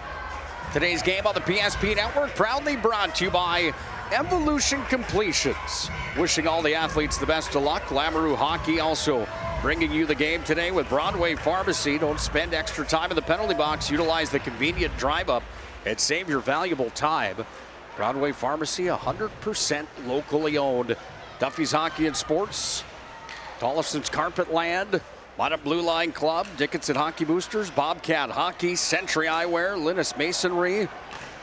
People's State Bank also bringing you the game here today with Central Sales and WDA tournament coverage. Pats are back in. Out in front of the Minot High goal. Swept aside. Comes away now to Oliver Thompson. Chips it off the boards. Into the hands of Strand. He has one man to beat. Strand's going to walk down. Fires. Oh, he sent it up and just wide on the glove side. Minot's buzzing still here in the second with a 20-6 shot advantage, Dave. Yeah, and they really, for Minot, they've got all their lines going right now. Really, we don't know who the second line or the third line is for Minot because, they're both kind of the same. But, they've done a really good job. Each line is contributing, getting some momentum going, and there really hasn't been a drop-off. Well, we talked about the keys to the game before the show here tonight in our pregame as that one sails into the catching mitt of Kleingen, and Kleingen will hang on to it. Young goaltender here for the Century Patriots. No longer young, but he's been in the system for a few years and doing a nice job staying in there against the Magi God, seeing 21 shots here in this hockey game, stopping 20 of them. Yeah, and really, like any good goaltender, getting a whistle when your team needs a change. Puck comes back away underneath the Century net. Work to the near side. We could have talked to Bob Gillen for about an hour here today. Beyond highschoolhockeynd.com. Nice pass back there. It's taken by Frickman. He sent it back into the hands, and the shot was wired towards the goal by Keaton Schulte, who's had a 3-point tournament. Puck gets around. Devin Keller back behind the nets. Frickman goes to work. Now Morelli brings it out front. Morelli carries it forward. 3-on-2 Magi. Here's Morelli at the line, upended there by Eckert, but it comes down to Panasuk. Panasuk sends it out front. Kleingen there, and Kleingen will hang on to it. Then Morelli and Kleingen having a conversation right in front of the official as that gets a bit rowdy as the Minot High senior captain went towards the goal, and Mac Morelli laid off just a bit. Kleingen didn't like him getting too close to the crease, which is understandable in these types of matchups. Right, and we saw a play there in the neutral zone, Minot, with numbers on a 3-on-2 rush, and normally you're not going to see the defenseman on that play, Eckert, step up in there, and what went from a 3-on-2 turned into a 2-on-1 situation because he's trying to play physical and step up.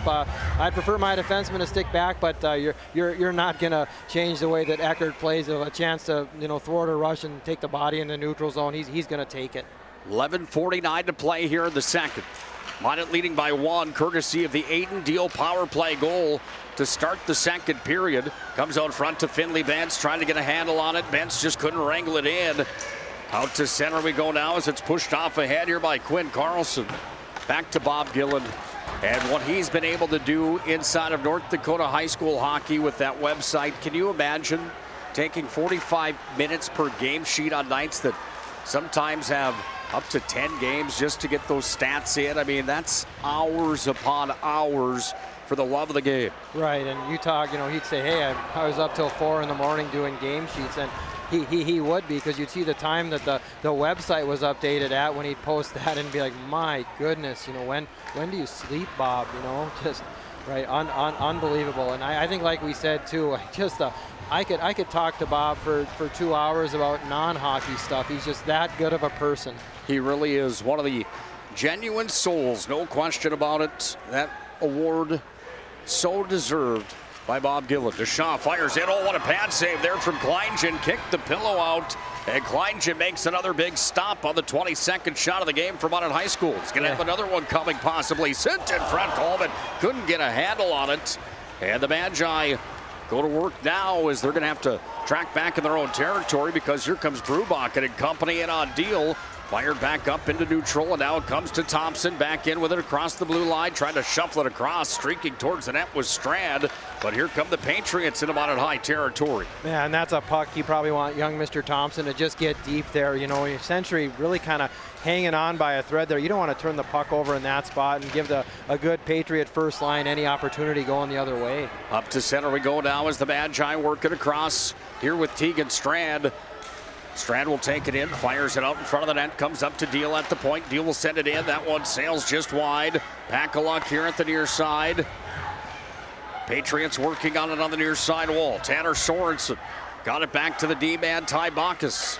Bacchus reverses it to the near side, trying to feed it back to Sorensen. Push back up to center. Pakaluk's got it here, shuffles it across the blue line over to Deal. Connected with Schmeichel, but off the back of the skate. Here comes Frickman. Frickman's into the zone for the Pats. Takes it down underneath the Minot High goal, wrapped around far side. Rutlick trying to clear, held in here by Schulte. Now it's Rutlick that sends it out, foot races on. Rutlick trying to get there before Connor, he does, fires a shot on angle. Puck comes underneath the goal line now. This has been a feisty hockey game. It's not done being rowdy yet. Frickman back in against Richardson. Another collision on the far side wing. Rutlick's back away with it again, and Rutlick's got Morelli with him, dishes it off. Look at that play. Here's Morelli. He's in, trying to go back to Rutlick. The defensive coverage from Eckert was there, and a big-time play from Eckert turns into a rush the other direction, but it's the Magi and Richardson that have it again. Back and forth hockey in this contest. Century wheeling and dealing. Oh, Mac Morelli back behind the play. He's got a player on top of him. That was Ty Bacchus. A lot of transitions back in. Look at Morelli go down. He fires. He scores. And I think the player that got caught up back in the neutral zone might have been Hageno for mine out there, Nick. But Morelli, like great players do in big spots, kind of creates that one on his own. A nice zone entry. Gets Eckert turned around, and Eckert's had a heck of a tournament and good goal scorers in spots. He's able to put the puck in on Kleingen 5-hole to give Minot a 2-0 lead. Mac Morelli puts it through the wickets. It was Hagenow that was wrangled off 24, not 21, because Morelli all of a sudden emerged with the puck and he went down. And Mac Morelli has another one. 69th point of the year for Minot High School. And Mac Morelli is on his way to becoming all-time leader in every category at Minot High School, my friends. we've got to witness greatness here this year and for the last 4 for Minot High as Mac Morelli again continues his onslaught of scoring points inside of Minot High Magicians hockey history. And this young man has been sensational. Yeah, and that, you know, the thing that sticks out to me on that play, that's an all-state defenseman back there who's had himself a heck of a hockey tournament in Eckert, and you know, just the creativity and the skill there to get through him, and then to finish on a goaltender who's had himself a really good night for Century. Well, Mac had a chance on him in the first, and Kleingen got the better of the two in that showdown in the first period.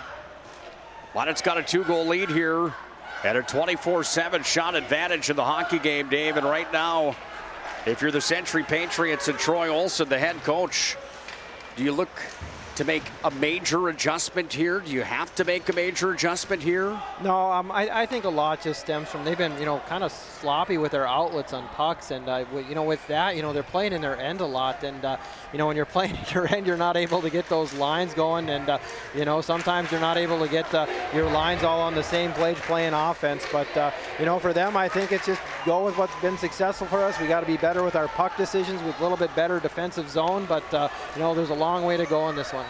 Kolb takes it down underneath the net behind Kleingen. Dropped it back in behind. Schmeichel gives chase.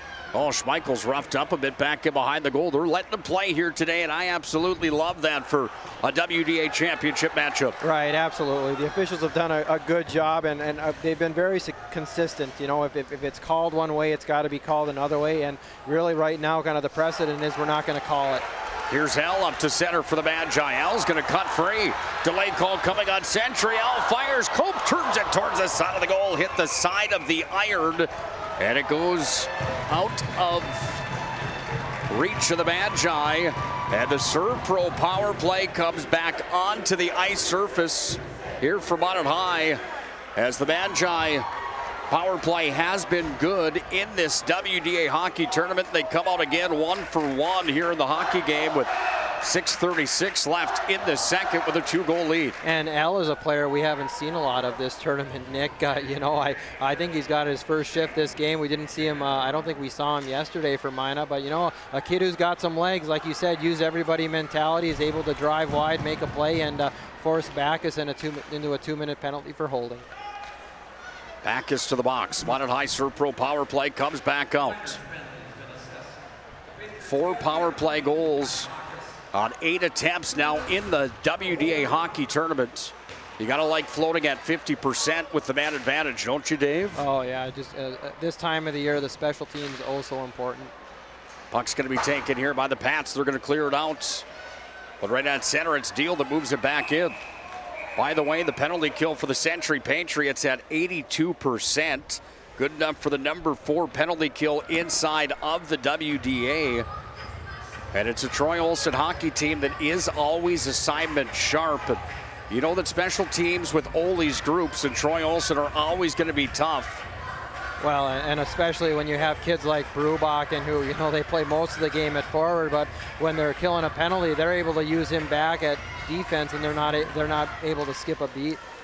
Puck comes back away to Morelli now. He's got it here. 2-point game for Mac. 1 goal, 1 assist. Carries it down into the offensive zone. When I talk about the all-time records at Minot High, he's already got the all-time goal-scoring record for the Magi. He's on his way to tracking down the all-time points record at Minot High, and then there's single-season awards that he's starting to get closer and closer to each and every game. Look at Eckert on top of Morelli, letting them go here, and Eckert walking a pretty fine line in this tilt. Right, and you know, he's just going to lower his shoulder, and Morelli, you know, to his credit, you know, he knew he was going to take a hit there when he tried to go in on Eckert, and you know, he stood his ground pretty well. Eckert's one of my favorite players inside the league. He's only a sophomore. The way he's played here today, that's a next-level guy. That's kind of a no-brainer if you've watched him at all. He's already been selected as All-WDA as a freshman. I love bruising defensemen that can fire the puck and have some skill, but the element to his game that I've been most impressed with today is the absolute ability to just be an animal and play on that edge of the prison rules, if you will. Right, and I guess I'll add something. What I'm most impressed with is his skating ability. You know, you play that physical and that bruising, and you can shoot the puck.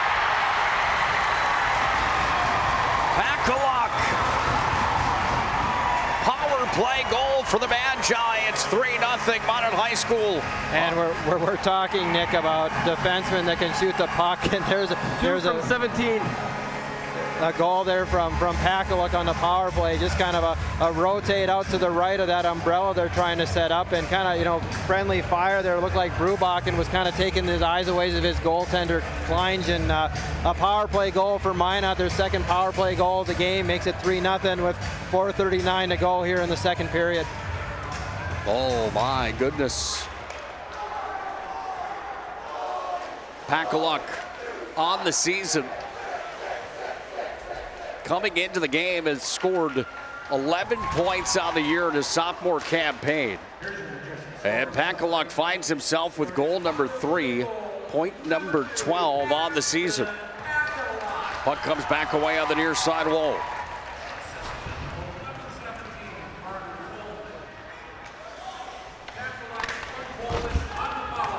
Puck comes back underneath the net behind Keller. Take it back away now here into the hands of the Shaw.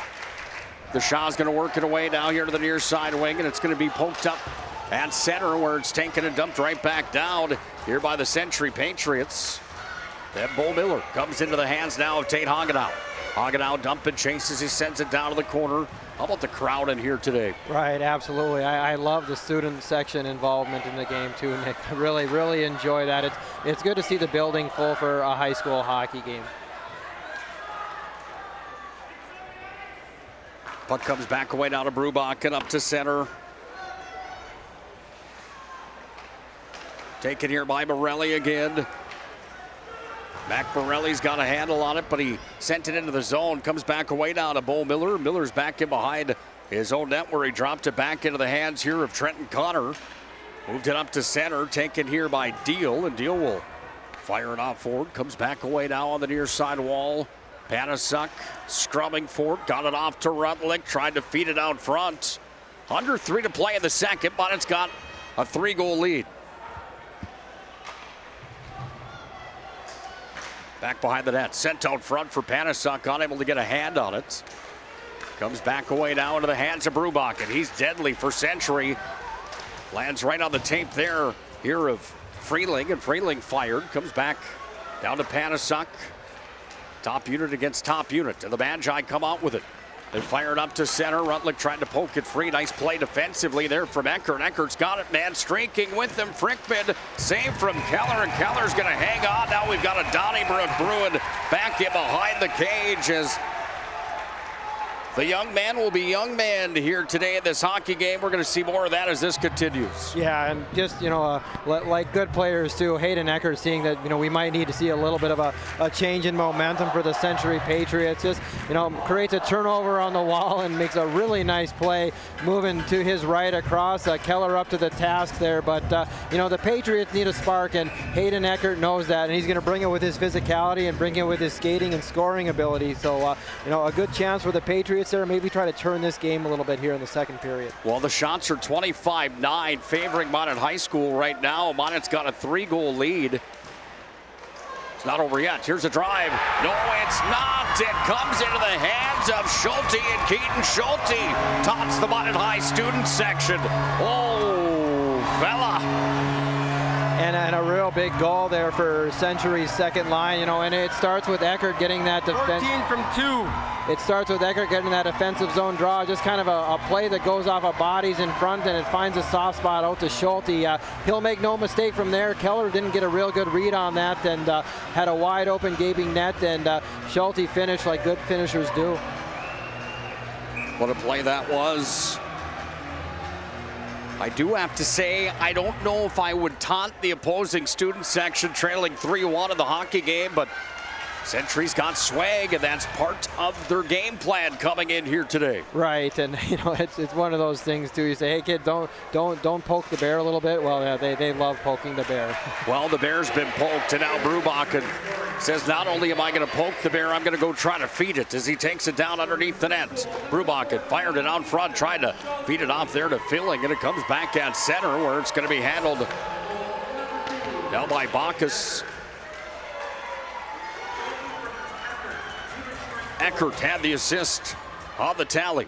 Here comes Pakaluk, sends it out front, trying to feed it off there to Coleman. Hope's got the hit on the near side wall. Pakaluk back underneath.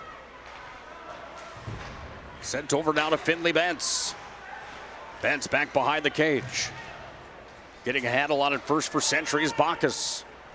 Now it's Filling up to center. Filling pushes free here to the near side to Sorensen. Dump and chase game is on. Comes back away now to Aiden Deal, and Deal tries to work it up the wall to Bentz. He does. Bentz makes a move. Now another. Tried to deke his way out of the zone, but Frickman said, I don't think so. And it comes back away now here to Pakaluk, who got it out to center. Now it's Eckert that handles here with under a minute to play in the second. Oh, what a game it's been here today. Eckert wheeling in. Eckert skates down. Upended there by Deal, and then Deal fires it up the wall. Not out of the zone, however. Comes back to Johnson. Johnson rings it around, back behind the cage for the Pats. Sent out front. Eckert on a tee. Sent it in. Morelli blocked it. Yeah, and look again, amazing what a goal does there for Century now. It seems like the Pats have got some momentum here and, almost got a second one there here at the end of the second period. All right, kids, get ready to count them down. We're at 15 seconds to play in the second. Back up to the point. Lemon handles here down to 10 seconds. Lemon brings it across. Richardson, one-timer loose in front. It's going to be spun out of there. Comes back into the hands of Richardson. Needs to fire. 2 seconds now. One, he does. He scores! Oh, my! What an end to the period. Richardson tucks it home. Yeah, and that just beat official Kyle Stevens is in the right spot on that one down low, and I think that did just go in. Looking at the clock, I was kind of watching it as Richardson spun and shot. 9-3-29. Yeah, Nick, I think with .1, that puck went into the net. Kyle Stevens was in the right spot there. I did go in before the green light went on there. I think that's a good goal. Add .5 to the clock, please. Add .5 to the clock. Kyle Stevens was right there. Yeah, 1 is good. Can you do .5 or no? Yeah, good call. Wow, talk about a buzzer beater. On the Ryan Family Dealerships replay, Minot takes a 4-1 lead.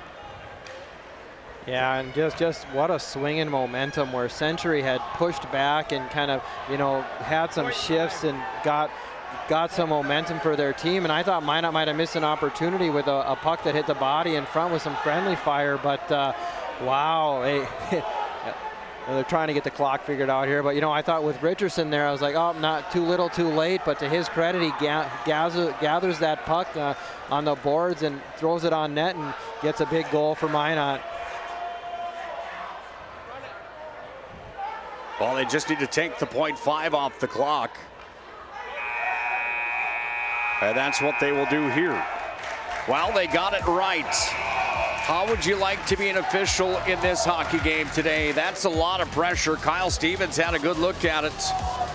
Yeah, and again, Nick, to his credit, he's in the right spot. We have the replay here. Great move there. A skate move by Richardson. Throws it on net, and, the puck kind of has eyes and finds a spot in the net where Kleingen couldn't see it. A big goal for Minot to make it 4-1. Taking the time and the score, all that data right off the score clock here at the Pepsi rink at Mesa Arena. Minot's got a 3-goal cushion heading on to the third period of play. They haven't won a region championship since 2006. They're 17 minutes away. We'll come back and have our Magic Towing intermission reports. Lots to talk about after 2 periods of play here, Dave. We'll do that next when we come back here on PSP Plus. This presentation on the PSP Network is proudly brought to you by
Make sure to like and follow the PSP Network on all social media platforms and hit that subscribe button on YouTube.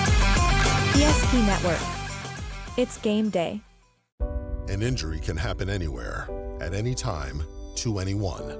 It's not really something you can schedule on your calendar, but when it happens to you and it's not your fault, there's one law firm to remember. That firm is Schweigert, Clemeen, and McBride. We live here and take pride in helping our community. We know this area inside and out. We put in the work and fight for what's right so justice can prevail for you. That is what we're all about. We're on your side. We're Schweigert, Clemeen, and McBride. The foundation of the financial planning approach at Legacy Financial Partners is a personal relationship.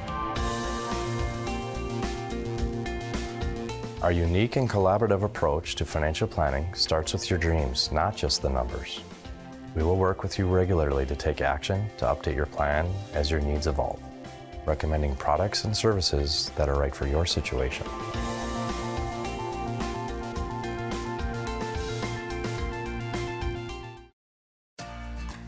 For decades, Wda Insurance Company has been serving our state's residents in good times and challenging times.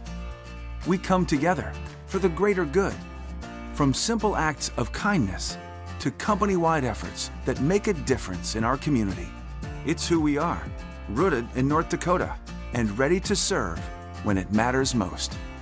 Wda Insurance Company, agents with answers. Darren Johnson, Cody Olson, and Scott Wilkins, your agents with answers in Mandan. Meet Gary. Gary is an ordinary guy, but right now Gary has car trouble. Gary doesn't know about magic towing. Don't be like Gary. Remember the name and the number. It's Magic Towing. We are here to help 24/7. Magic Towing in Western North Dakota.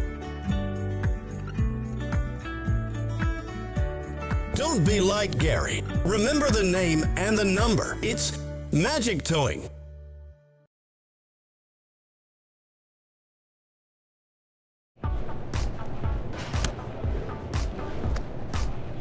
So Carson, how do I become a great football player like you? Well, practice and having a professional team to answer the call and handle anything you throw their way is also important. Hey Carson, thanks for teaching crew about community banking at First Western. First Western, you can bank on us. The Jersey Mike's catering box is the easiest way to feed your friends. The hard part is picking your sub. That's why we're having a draft. With the first pick, Sarah from Carolina selects number 13, the original Italian. You know, I trusted my gut, and that's exactly where the sub's going to go. So, hold on, we've got a trade. Jake traded his second pick with me, because I'm starved. Freshly sliced subs to go, wherever you and your friends go. Jersey Mike's, a sub above. For those who dream big, Ackerman Estvold is here with the latest tools and innovations to design smart. Our team of architects and engineers carefully plan every step of construction, making it possible to build bold. And most importantly, we know how valuable it is to give back, ensuring our communities continue to thrive for generations to come. That's Ackerman Estvold.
Magic Towing intermission report. You blow it, we tow it.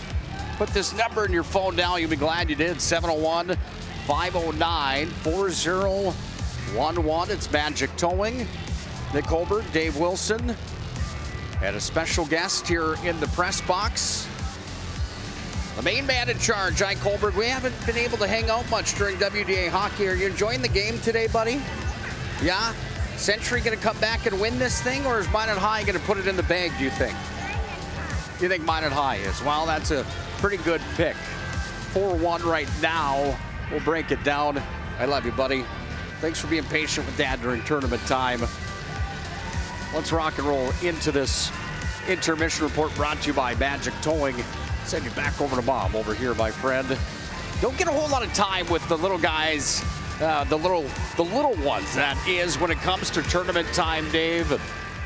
He was excited to be here. This is quite an experience for not only somebody like Ike that's only 4 years old, but everybody in attendance have been treated to a real good hockey game today, haven't they? Right, up and down the ice. If you're on the Minot side of things, a really good performance for them. And we were talking between being on air, just how much better that they've looked, and how really they've kind of taken it to Century for quite a bit of that second period, and a really good performance for them. And but for Century though, they've got the kids that can get back into this game, and I don't think Mr. Eckert, Mr. Brubach, and Sorensen are gonna go down without a fight, and I expect them to come out here swinging in the third period with really nothing to lose in this hockey game. I was just gonna say that of all teams inside the WDA, trailing to Minot 4-1, Century's the one that you don't want to be in this boat with, because they do have guns, and they've got guys that have a pedigree to their name,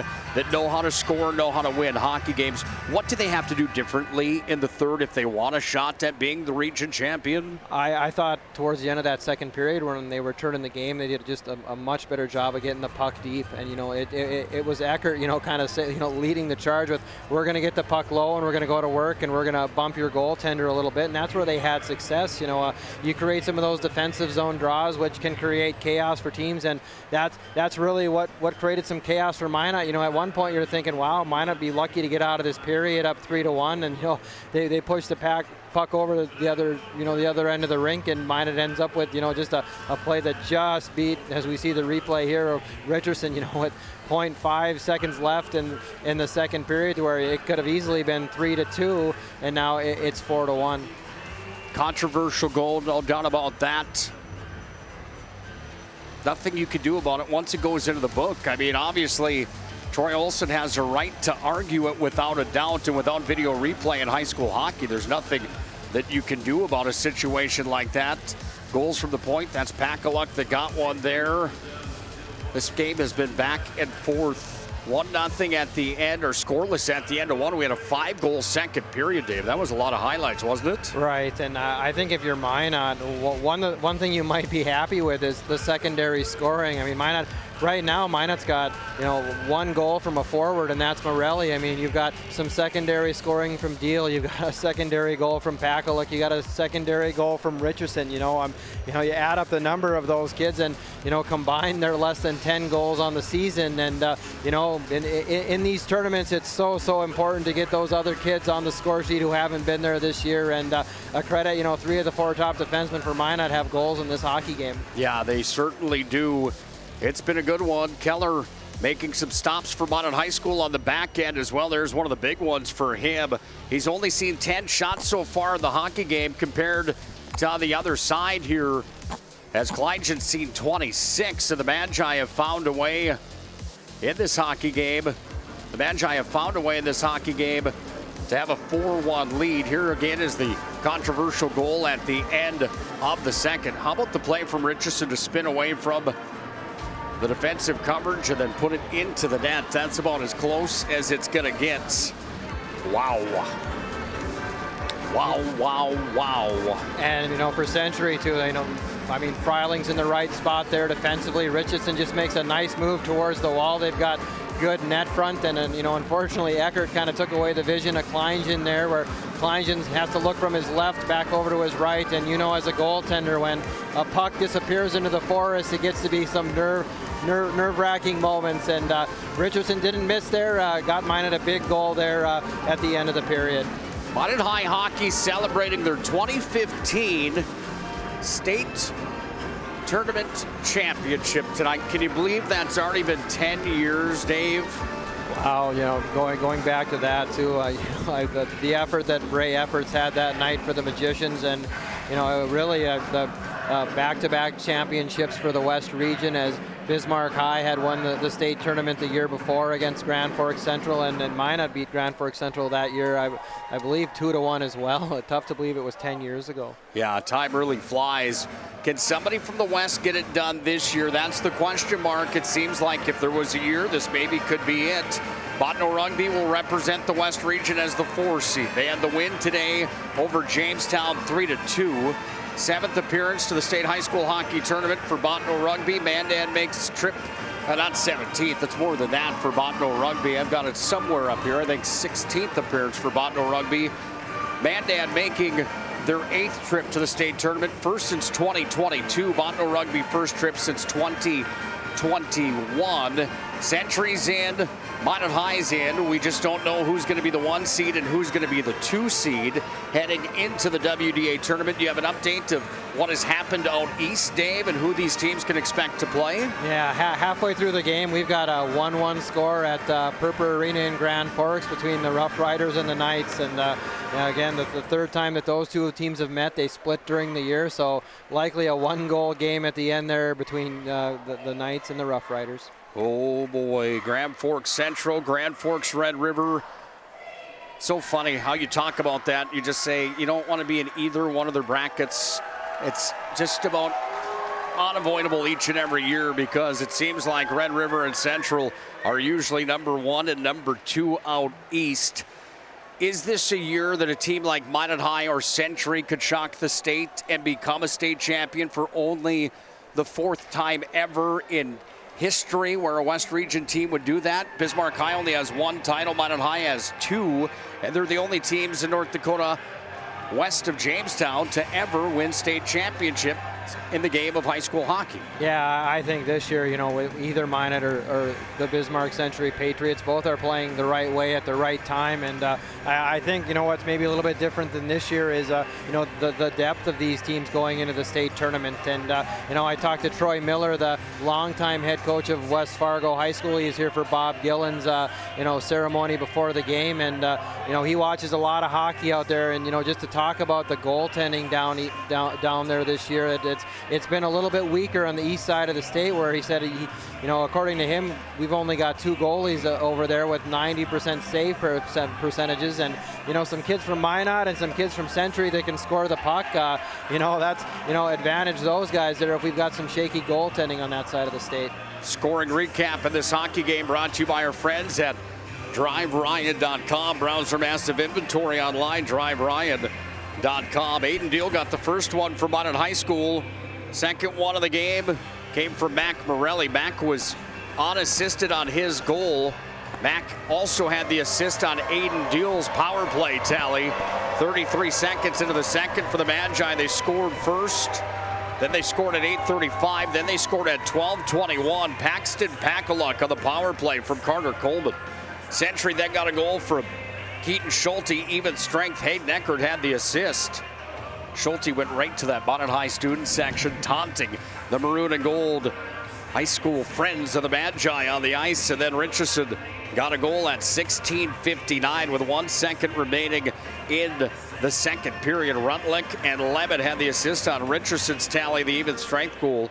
Again, the power plays. Minot High's 2 for 2. Century hasn't been awarded a power play yet in the game.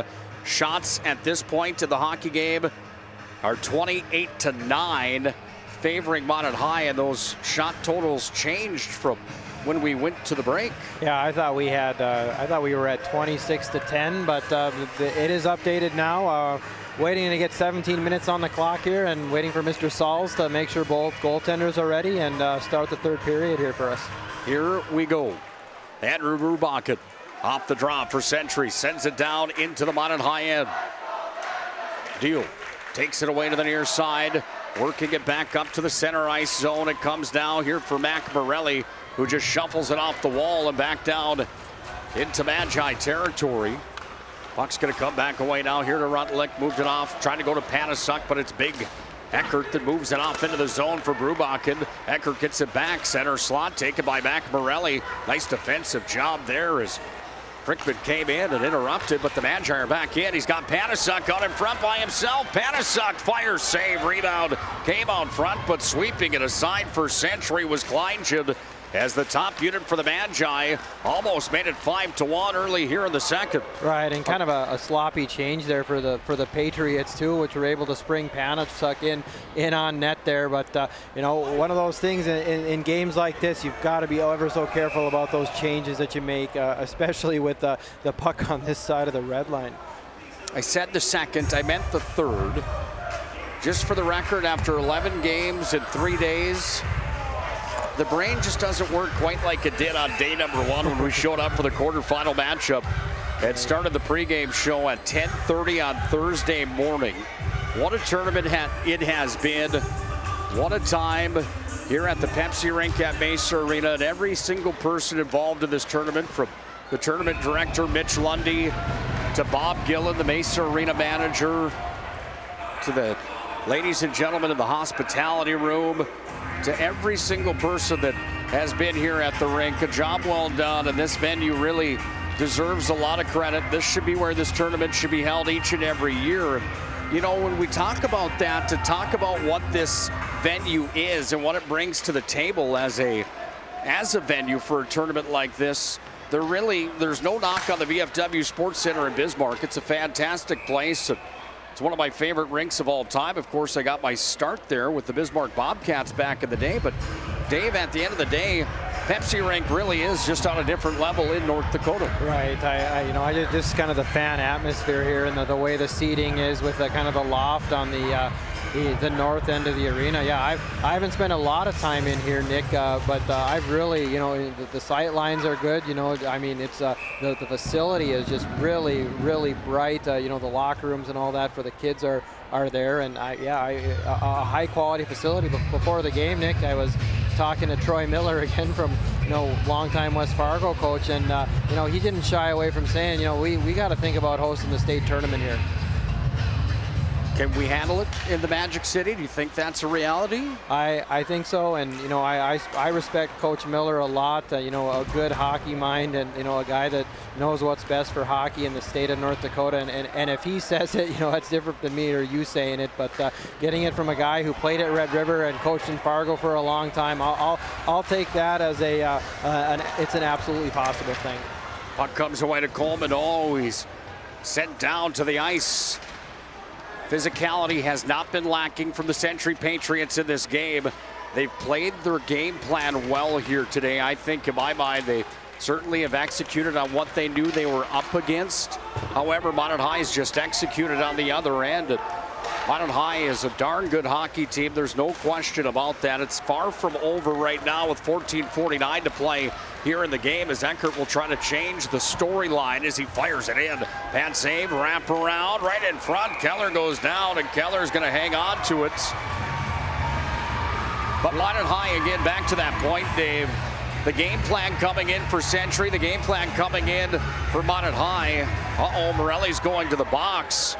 And meanwhile, Andrew Brubakken receiving attention from Trinity Sports Medicine down in the tunnel here for the Century Patriots. So the power play comes out for Century, but they're going to be without their top gun, who's being worked on by Fred Spalding from Trinity Sports Medicine.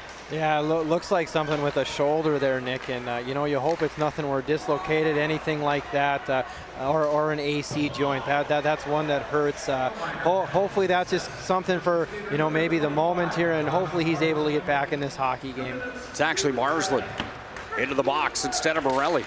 Puck comes away, far side. Century Serpro power play makes their first visit to the championship game, but Minot shorthanded. They're going to carry in with it. Here's Morelli. He's going to fire high riser, sent it over the net. Century transitions up to center. They've got themselves a 4-on-2. Morelli hard back into the zone. Eckert brings it back out front to drive. Keller save. Kicked aside, loose in front, blocked away there by Panasuk. Oh, what a play from the Magi. Penalty kill here to shut down that attempt from Century. Right, and probably a play there where Morelli's got a 2-on-1. You know, I love the fact that he's shooting the puck, but Mac, we got to get that on net there. You know, he misses the, you know, he gets the glass, and you know these rinks are set up where if you miss high and wide, the puck's going to break itself out. And Eckert was trailing the play, and then he's able to grab a puck and get a good chance the other way on Minot. Richardson unable to clear the zone thanks to the heavy forecheck there from Filling. Now it's Frickman up top with it. Frickman works across the slot, goes back over to Eckert. He can fire, he sends it in, blocked aside by Lemon. And another one, Filling just going to the bench there, maybe a little dinged up or tired. Another one for the Pats to look for. Puck comes back away now here to Schmeichel, and Schmeichel will send it down underneath the net. Run around to the far side wing there by Kleingen. Serve-Pro power play for the Patriots is down to 19 seconds, and it's a power play that's gone 0 for 5 here in the WDA tournament. They've got the second best power play in the West region on the year at 23%. They went 15 for 63 coming into the tournament. They've had 5 chances, but they've been shut out on the man advantage. Up at the point. It's worked back down here from Miller. Fired in. Waffle board stopped there from the netminder Keller. Now the Magi push to center again. Here's Tegan Strand one-on-one. Strand is in with it. Goes to the backhand of the forehand. Trying to feed it back on front for Thompson. On a tee for Richardson. Got fancy with it down to the corner. Richardson moves it away here. Back to the point. Pack-a-lock on the lane. Fired it in through traffic. Karam down to the corner. Richardson back up top, makes another move, now another. Richardson walks and fires, oh, he hit the crossbar.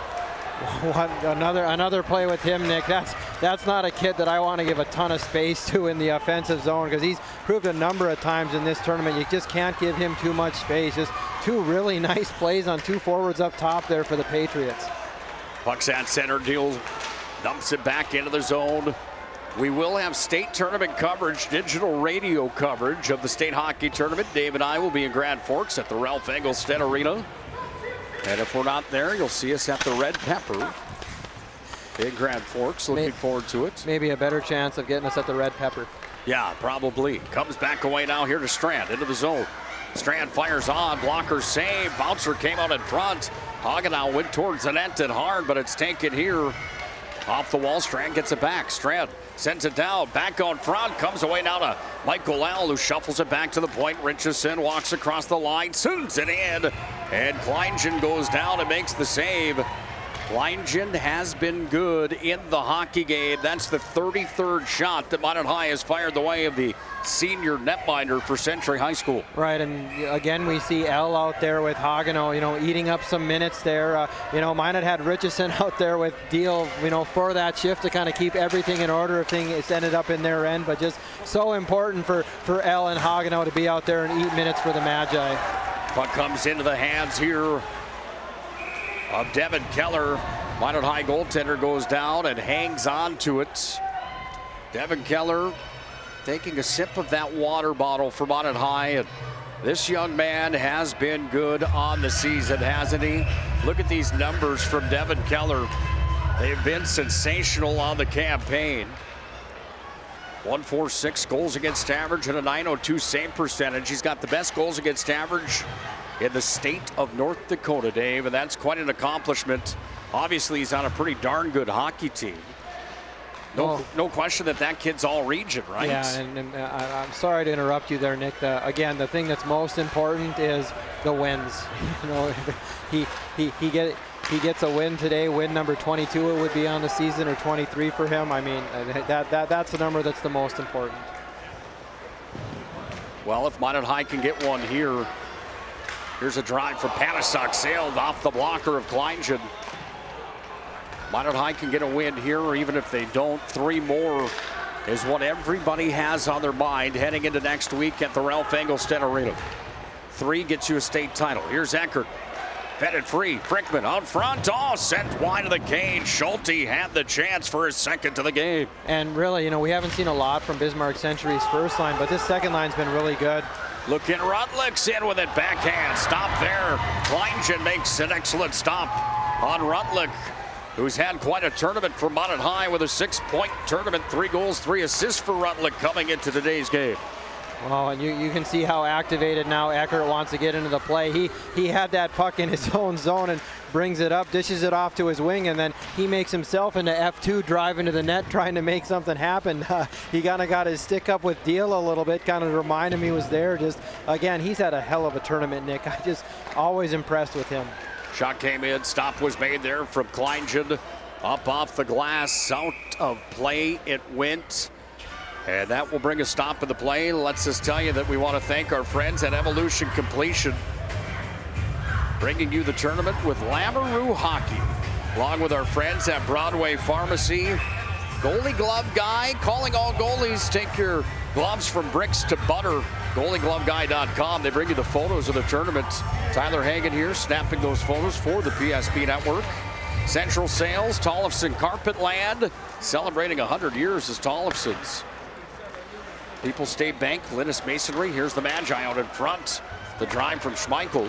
Also want to thank Century Eyewear, Duffy's Hockey and Sports, Bobcat Hockey, Dickinson Hockey Boosters, and the Minot Blue Line Club for stepping up at tournament time as sponsors on the PSP Network and PSP Plus's platform, bringing you the coverage of high school athletics with our mission of promoting local athletes. If you haven't already done so, make sure to like and follow PSP Network on all social media platforms. It's not over yet, but time is starting to wear thin for the Century Patriots and Andrew Brubachen, who's got it here, who flips it in on Keller. Oh, that's a tricky one. Yeah, but a nice play for him, and any goaltender coach will tell you that you don't want to let that puck bounce. So even if you get a glove on it, get in front of it, a lot of bad things can happen from a puck there that bounces in on you. So even though a mishandle, at least he was able to get a touch on it before it bounced, before it got to him. Schmeichel trying to clear, Frickman trying to hold. We talked to Frickman after the game last night, and he talked about what a buzzsaw Minot High hockey is and what they knew they were up against today. Here's a drive whistling in. Schulte sent it wide of the cage. Yeah, like I said, again, the second line here, a little bit of a mismatch line. When I think they've got Filling out there with this line right now, trying about anything.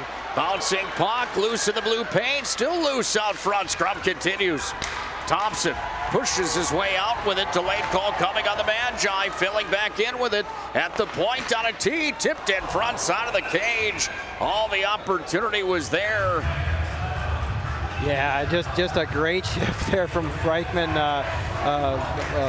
Filling and Schulte, Frickman, and Filling on that shift there. They had a heck of a goal at drawing a penalty on Thompson there. I believe they got him for holding, but just the hockey sense there from Filling, to draw that penalty, go back, and they almost had him backdoor, finding the soft spot. It gets Bismarck Century a power play here, 7:29 to go, and Coach Olsen has decided to use his timeout. Troy Olsen calls the timeout. It's one of my favorite coaches in all of sports that I deal with. We had a fun conversation before the game here today. Ole's known as one of those guys that seems to maybe have something up his sleeve, you could say. He's got a different game plan on how to adjust to certain opponents. It makes him one of the greats in our state. 20 years at the helm of Century, and the amount of times that Troy Olsen has taken his Century Patriots to the state tournament. Their first trip in 1995. Troy Olsen being there since 2020. They've got 25 trips to the big dance. 07 to 2021. From 07 on, they had 21 straight. From 07 to 21 straight appearances. They didn't go that next year, but then they have been back-to-back times, and it's Troy Olsen that seems to have something up his sleeve in the sense or the regard of a game plan that maybe the opposing coaches might not know is coming. Right, and we talked yesterday a little bit too, where knowing Ole, and I've talked to him a number of times. Like you said, it's always like, what does he know that I don't know? And we said, would it put it by him, where that he's been kind of sandbagging these past couple weeks, just playing a lot of kids and playing in some close hockey games. I mean, knowing Coach Olsen, that you wouldn't say that's not a possibility with him. Like, just always in complete control, and he's been around so many different kids and so many different personalities. I think he's just been able to handle it. Is able to handle everything. He's got such a joy for the game, such a passion for molding these young men. Here's a play out in front, and he's done that so well. And when you talk about molding young athletes and making an impact on young men's lives or young athletes' lives, a coach can make or break you. And Ole's been one that has certainly been talked about as one of the best. Here's Eckert in with it. Eckert upended there by Deal. Frickman in the corner, worked it back up. Serve-Pro power play works on for the Century Patriots with 6:45 to play in the game. Deal out of the zone, and he sends it up to center. No question that Deal's an all-region player here this year, is there? Oh yeah, just smooth and steady back there for the Magi. Just always under control when he's out there. Nice to have a senior defenseman leader like that. Tipped out in front by Frickman. Up and out of play it went to Devin Keller again, equal to the challenge, but Heath Frickman had the opportunity. We'll watch this one again on the Ryan Family Dealerships replay. Yeah, that tip out in front. And it looks like Coach Olsen's mixing and maxing a little bit here. We got Sorensen with filling, and now it looks like they've got Freiling centering that line, their second unit. So trying to mix things up just a little bit. You know, a good win there on the draw by Freiling. You know, one thing we've seen this tournament is Century's really good off those set zone plays off of face-offs, and being on the power play there, they got a puck that was really tough for Keller to track. Serve-Pro power play down to 45 seconds. Back up to the line, handled here by Johnson. Johnson's going to get it back. Minot High's penalty kill has been salty on the season, but Century's power play has been even saltier. Eckert had a shot blocked there by Finley Benson. Now Eckert's back in with it. Here's Eckert, fires, bad save there from the netminder Keller. Comes back away down to Richardson. Streaking up at center was Strand. Strand's going to go after it here. He'll be the first one into the zone with the puck. 15 seconds of Serve-Pro power play time here for Century, and Frickman has it now. Frickman up to center ice with the puck. He's going to skate on into the zone. Frickman right across the middle, taken by Strand and launched now. This one's going to be on goal, and Kleingen will set it aside. Minot High has Thompson out of the box. They're at full strength. Approaching 5 minutes to play in regulation. Minot hasn't won a region championship since 2006. You heard me right. 06 was the last time that the Magi got to celebrate on Saturday of the WDA tournament. That's a lot of Saturdays for a lot of years, Dave, with heading to Grand Forks or Fargo as not the #1 seed when you've been the #1 team inside the conference when the regular season ended. Right, and you know, like I said, it just, you know, maybe it just like we said, just what a streak by the Bismarck schools, you know, and credit to Legacy, Century, and Bismarck High for those run of years. But you know, like we said, this has been just a different Magi team this year, a team that's kind of taken it upon themselves to get over that bar at the region tournament. I think Thompson might have put that one off the bar as it went off into the corner now. Back scrumming for it. Thompson trying to go after it here. Taken and worked up the wall off the hands of Trenton Connor. Stick around for the award presentation immediately after the game. I'll be down on the ice talking to the winning coach and our MVP of the game. There's Mac Morelli. Hand pass is called. And a stop of the play. Well, that Minot High staff of Jason Bennett, John Grubb, and Jordan Willard, they've been there. Jason Bennett has been one of those guys that has been there for many years. He is the old one of the group, if you will, with his time at Minot High Hockey, a graduate of Minot High School, one of the greats to play. John Grubb and Jordan Willard still in the record books as some of the top producing point getters of all time. Today would be a big day for Minot High School if they could find a way to hang on to a 4-1 win and a 4-1 lead here at the Pepsi rink to be Crowd Region champions and maybe shake that monkey and prove that there isn't a curse. Right, and you know, the initial curse was Minot getting over the edge at the state tournament, trying to win that quarterfinal game. Well, you know, now it's, you know, you're talking about almost the same 20-year curse of them not being able to win this tournament. Net is empty at the other end of the ice surface. Rutlick up at center. One more here would be the nail in the coffin. That one goes up off of Rutlick and up and out of play. In that conversation earlier today that I had with Troy Olsen, the head coach of the Century Patriots, I said, Ole, do you have something up your sleeve today? And he got a smile on his face. And he said, what would you do? And I just smiled back and I said, what do you do against them? And he goes, that's what we've been trying to figure out all year, as the Magi in their last matchup handed Century an 8-2 loss. And today it's been a hockey game that Minot High has dominated. The shots are now 37-19, and the Magi hold a 3-goal lead as we approach the tail end of this one, as Kleingen comes off and goes back to the bench. Century's got the extra attacker out on the ice surface. Puck comes away on the near side wing for the Pats. They're to the zone for Frickman. Up to Eckert. Back down to Frickman. Marsland back behind the net. Marsland's going to try to clear with a backhand. Gets it up to Cope. Cope's got the rush. He can try to get over center and fire. He does. All just sent it wide. No icing on the play. It was over the line. Puck comes out in front of the net. Cope trying to scrum from it. Taken there from Coleman. He whacked it towards the goal. And another player we haven't seen all tournament for Minot, they've got senior Chase Groshi, I hope I said that right, back on defense right now. And I think this is his first shift of the tournament, Nick. Minot playing everybody. Don't you love that? Puck comes back away now to Filling, hopped over his tape into the hands on the near side. Keller, big save, comes away back up to center. This one comes down. Icing negated, it was touched at center. Century has to hurry. They're down to 2:25 as sands in the hourglass are starting to wear thin in the WDA championship game.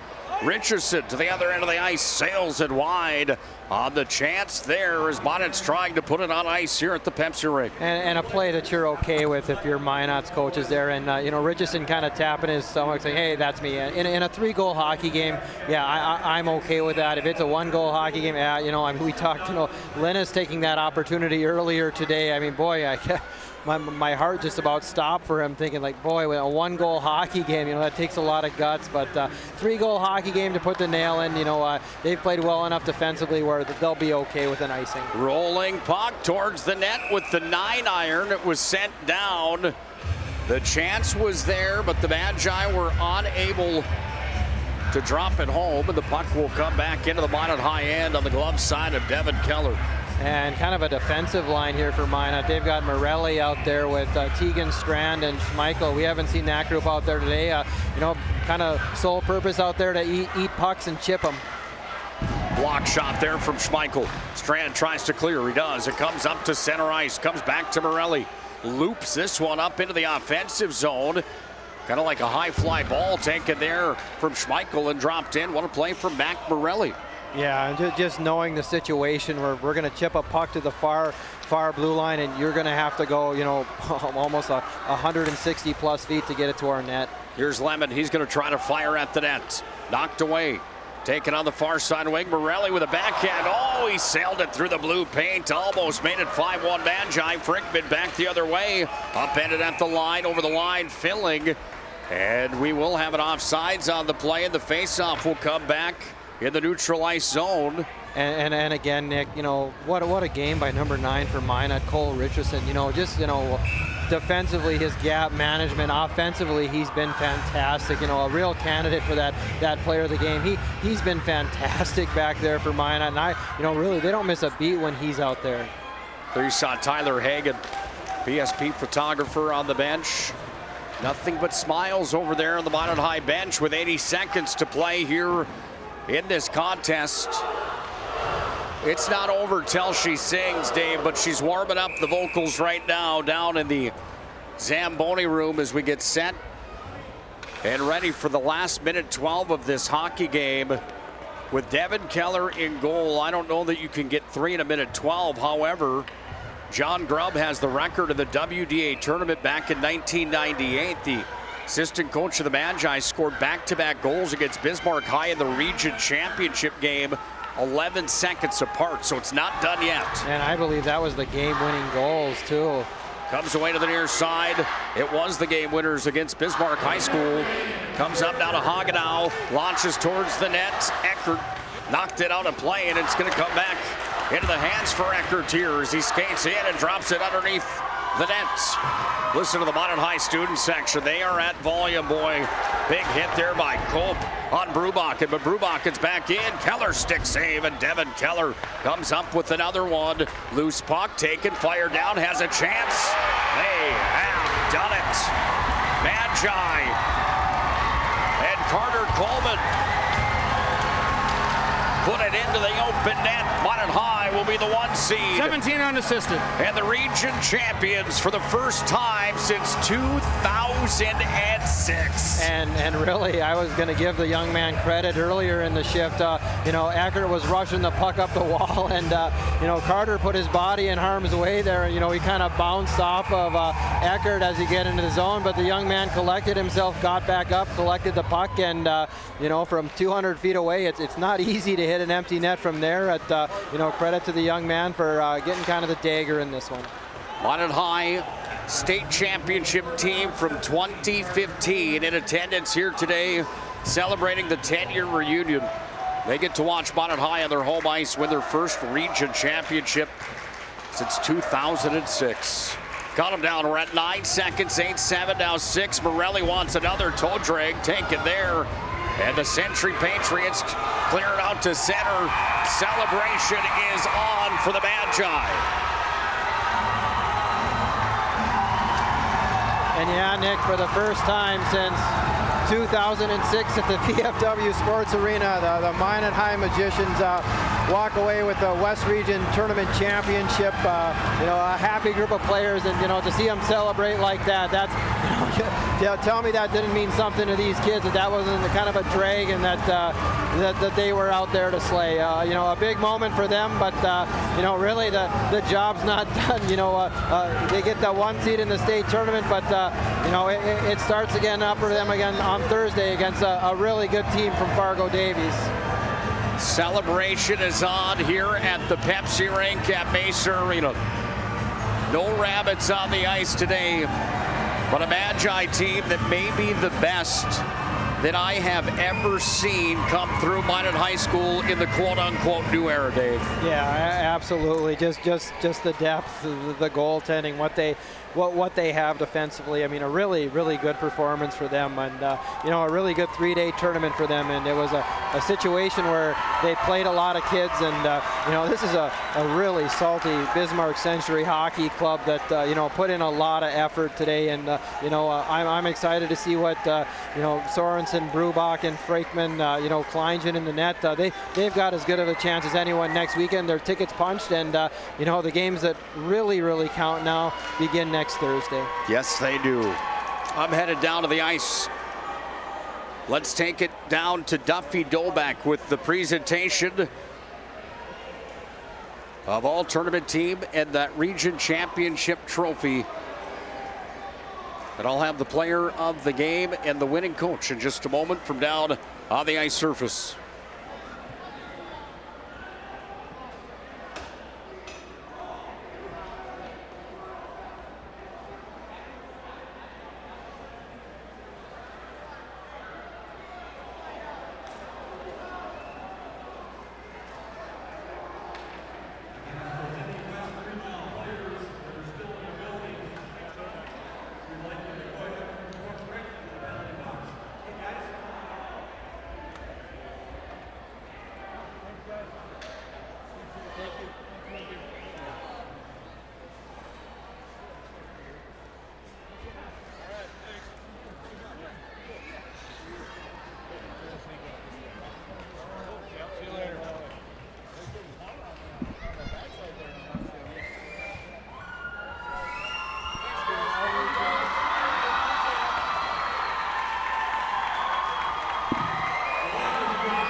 Well, the celebration is on. Johnny, do you have me up top? You do. All right. Here with Jason Bennett, co-head coach of the Magi. I know you remember the last time that Minot High won a West Region Tournament Championship. We shared that story with each other earlier. Can you just give it to the fans at home real quick? Yeah, it was February 18th, 2006. My wife was pregnant, and I got a call Saturday morning saying, you got to come back to Minot. I think I'm having this baby. So I got back in the car, and I extended the speed limit and got home, and she had the baby at about 5 that evening. We listened to the game on the radio, and I was going to head to Trinity today, just go sit in an empty room and listen on the radio, hoping to reverse that curse, but it's well deserved by those kids, man. They played great, and you know, we've had a number of chances the last 10 years. We haven't finished, and all the props to the kids, man. We've had a lot of them for 3 years, and they bought into the system, and it's a heck of a run. Is this the best Minot High team that you've had to coach? It's pretty darn good, right? Luckily, I'm fortunate enough to we have a meeting tonight with the 10-year team. We're going to go celebrate and have some drinks with that group. So that group was awesome. This group's really good too. We got unfinished business. Unfinished business. They're waiting for you for a photo. We'll let you get over there. Congratulations, Thanks, my friend. appreciate it. We'll have a player interview coming up in just a moment here. Celebration is on down here for the Magi after quite a run. How about that? Jason Bennett remembers it like it was yesterday, I'm sure.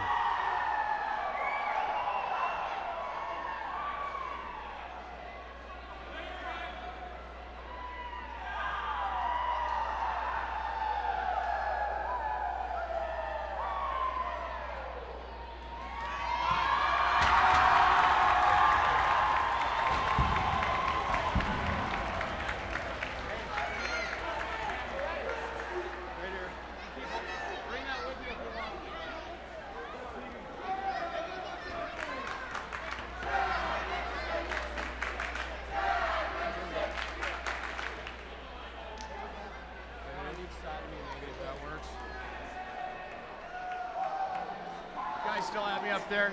Easton Panasuk here. What a tournament for you. 9 points coming into this. I know that it's been a hard-fought year for you guys, but it just seems like the motor's been cranking all year, hey? Yeah, you know, the team's been playing really well. We've been in this spot back-to-back years, and feels amazing to finally get it done, and I just love it. Boys are buzzing. Job's not finished either. What's it like playing with Mac Morelli? I wouldn't trade it for anything else. He's the best player in the state, in my opinion, and he's just great to make plays with, and we always seem to find each other, and we have amazing chem together. What were you thinking after the taunt to the Minot High student section when Century got their goal? You know, I don't like those guys, I'm going to be honest. I've never liked them, never will, and just not a big fan of them. Hey, congratulations, sir. Go celebrate. Thank you. Got Mac Morelli here. Mac, let's go over here so we can get you in the camera shot real quick. You stick around your senior year of high school to play high school hockey instead of going on to play juniors, and you have the greatest campaign in the 50-year program of Minot High. More than anything, I know that a region championship is what you wanted, but the business probably isn't finished for you yet, is it? Yeah, for sure. We'll celebrate today and a little bit tomorrow, but in the end, you know, Monday it's right back to work and getting ready for the first round of state. Hockey game today was physical right from the word go. You guys seemed to combat that very well, and the motor was on for you. You got a big goal early in the hockey game. Seemed to really kind of change the tide of the game. Yeah, I think that goal is big for momentum. You know, our coaches preach, you know, doing the little things right, trusting the process, and I think that's what we did, and yeah, that gave us a lot of confidence. I asked Panny the same question. I'll ask you reverse side. What's it like playing with Panasuk and Rotolik? It's incredible. Two great playmakers that can both finish. It's pretty special to play with them, and I'm very grateful that I can. Are you shocked that Devin Keller's not on the all-region team? Final question for you. Yeah, it's a little bit of a shocker, but you know, he'll use that as motivation, and that'll carry over for state for him. Hey, great job here today. Thanks, Nick. Thank you, guys. Mac Morelli, Minot High captain, and the gun. We're going to grab Devin Keller here real quick.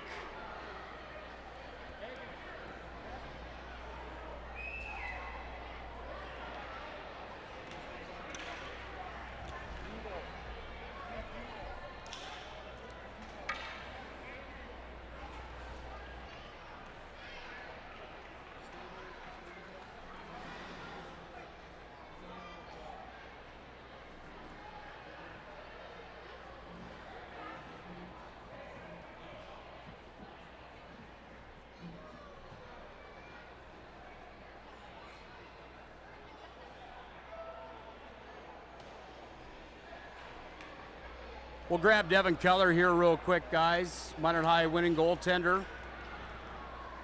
Hang tight just one moment. Capture this conversation with the Minot High netminder after the celebration is on. What a game tonight, Dave. Overall, your thoughts on that hockey game tonight? Yeah, Nick, and just really, just a determined Minot High hockey squad. I mean, they were just on a mission, and I didn't know that with the story with Coach Bennett there and being at the hospital in Minot the last time. So it kind of just adds to the story. Yeah, Dave. Good call here with Devin Keller. You finally see over 15 shots in a hockey game, and they peppered you just a bit here tonight, but you stood tall to all of them. How are you feeling winning a region title here today? I feel great. I mean, especially after what happened last year. That wasn't great. Wasn't happy with that, but we're happy now, so that's what matters. You guys get the #1 seed. You avoid Grand Forks Central in the opening round or Red River. Does that really matter to you guys right now with how good you guys are playing out in front of you? No, I don't think it matters to us at all. You can ask anyone. I don't think they care who we play first round or second round or in the championship. You gave up one goal in the hockey game, and after that goal was scored, you saw the Century player go right to the Minot High student section. After that, you guys buckled up just a little bit more. That was kind of a grudge match today here. You guys don't seem to like Century, and they don't like you guys very much, eh? No, I mean, they knew what was going to happen today, I thought. I mean, 3-0 in the season with them, so that was a good game, though. They played good. Yeah, hard-fought game. What does it take to win a state title this year? I know you guys have unfinished business here. Like I said yesterday, it takes everyone. So if everyone just does their job, if I do my job, I think we'll win. No problem. Nice job here this year. Thank you. Devin Keller, solid in the paint again for Minot High School. We'll run our commercial set here in the post game. Dave and I will be back up in the booth. We'll break this down when we come back here on the PSP Network.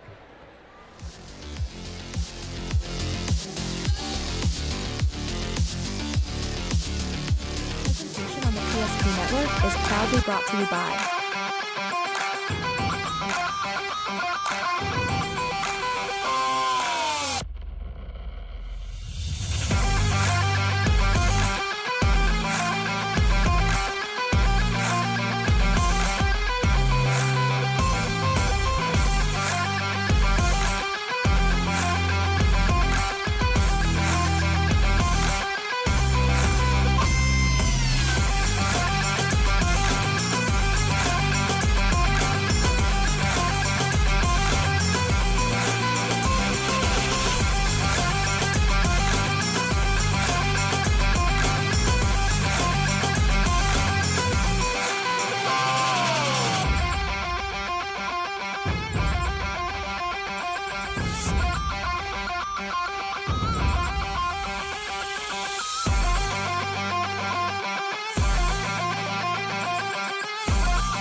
Make sure to like and follow the PSP Network on all social media platforms and hit that subscribe button on YouTube.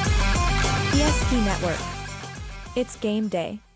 Our stylists are trained to understand the nuances of cutting men's hair. Less pomp, more adore, huh, Brittany? Square face, wavy hair. Mid-fade with a textured top. Finish it off with a hard part and taper that neckline, coach. Cowlick, what's the move? It's not just all about hard work here. Hit all. 7, pressure, points, yeah! It takes expertise to be a sport clip stylist. Here? That's the spot. Right there, huh? Sport Clips, the pros in men's hair. Whether you're looking for a full-service financial plan or planning for farm or business succession, Planning Team Financial Advisors is here to help you work toward achieving your financial goals. With locations in Bismarck, Garrison, and Center, our full-service team of professionals are dedicated to helping you work towards achieving your financial goals. Visit us online, planningteam.com. Securities offered through LPL Financial, member of FINRA SIPC. Investment advisory services offered through New Edge Advisors, LLC, a registered investment advisor. New Edge Advisors, LLC, and Planning Team Financial Advisors are separate entities from LPL Financial.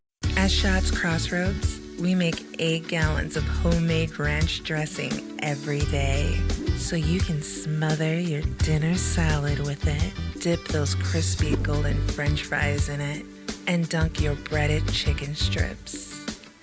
You can even cover your... Wait, no. You can't put ranch on steak. Or can you? Shots Crossroads. Don't forget the ranch.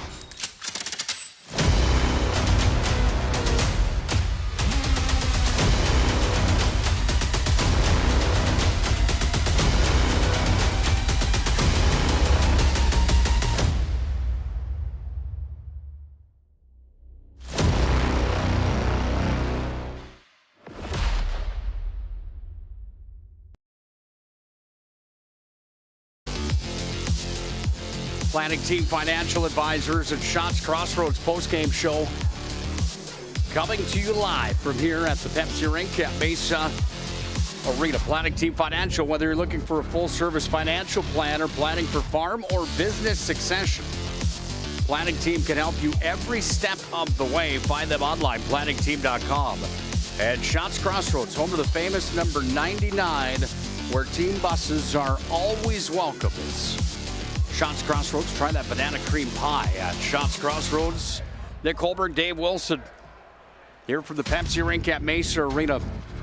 How about Jason Bennett remembering the time, the date, the exact time the Minot High won that last region championship? And I guarantee he's probably the only one that remembers exactly what that was. How about that story from the co-head coach of Minot High School, Jason Bennett, talking about the last time in 2006 that the Magi got it done? Yeah, and I'm an individual, Nick, that, I'm just as a sports lover, outside of sports, I love the stories that sports bring, and how beautiful is that story? I mean, just, as a high school hockey rube in the state of North Dakota, just like, well, the last time that Coach Bennett, an assistant coach at that time, they won it, well, he didn't even get to see it, because, obviously his wife, I believe gave birth to a daughter at that time. I believe Easton was his oldest, but his wife's at Trinity Hospital giving birth, and he gets to listen to it on the radio. Rob Hall and Larry McFall, I'm sure, back then for Minot High School, and that's what makes sports beautiful, is, the stories and the people, and the Troy Olsons and the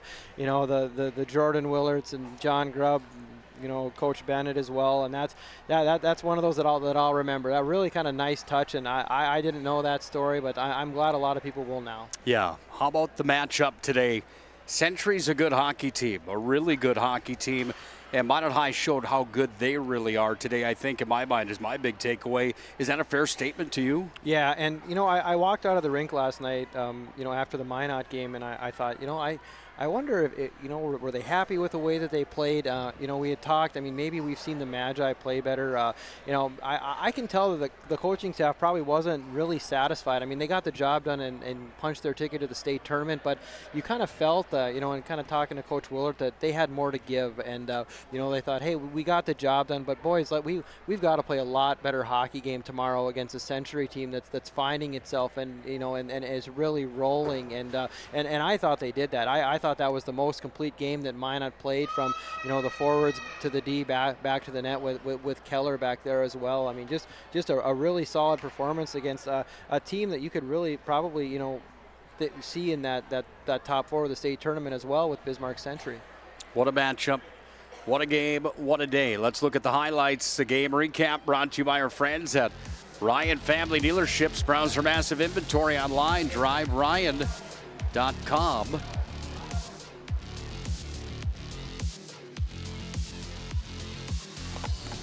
Highlights again brought to you by DriveRyan.com. We saw a little bit of everything here today. 6 goals were scored. There was a lot of big hits in this hockey game. A lot of big saves in this contest as well. This is that play that I was talking about, that I asked the Magi about how much of a motivator that was. And not to poke the bear even more, like you said, but in a game like that, it really just showed that Century, if there's a mutual respect, which there is, there's a fine line on those types of plays. And I'm not giving any discredit on that play for the young man for Century Patriots that got the goal. However, it was a motivating factor after Keaton Schulte picked up his 13th of the year for the Magi to maybe kick it into overdrive just a bit. Yeah, absolutely. And you can hear whether the kids talking about it too. Just at Panasonic, I really don't like those guys. But and unfortunately, Nick, coaching and all that, that's kind of an all too common theme that you see as kids going into the student section.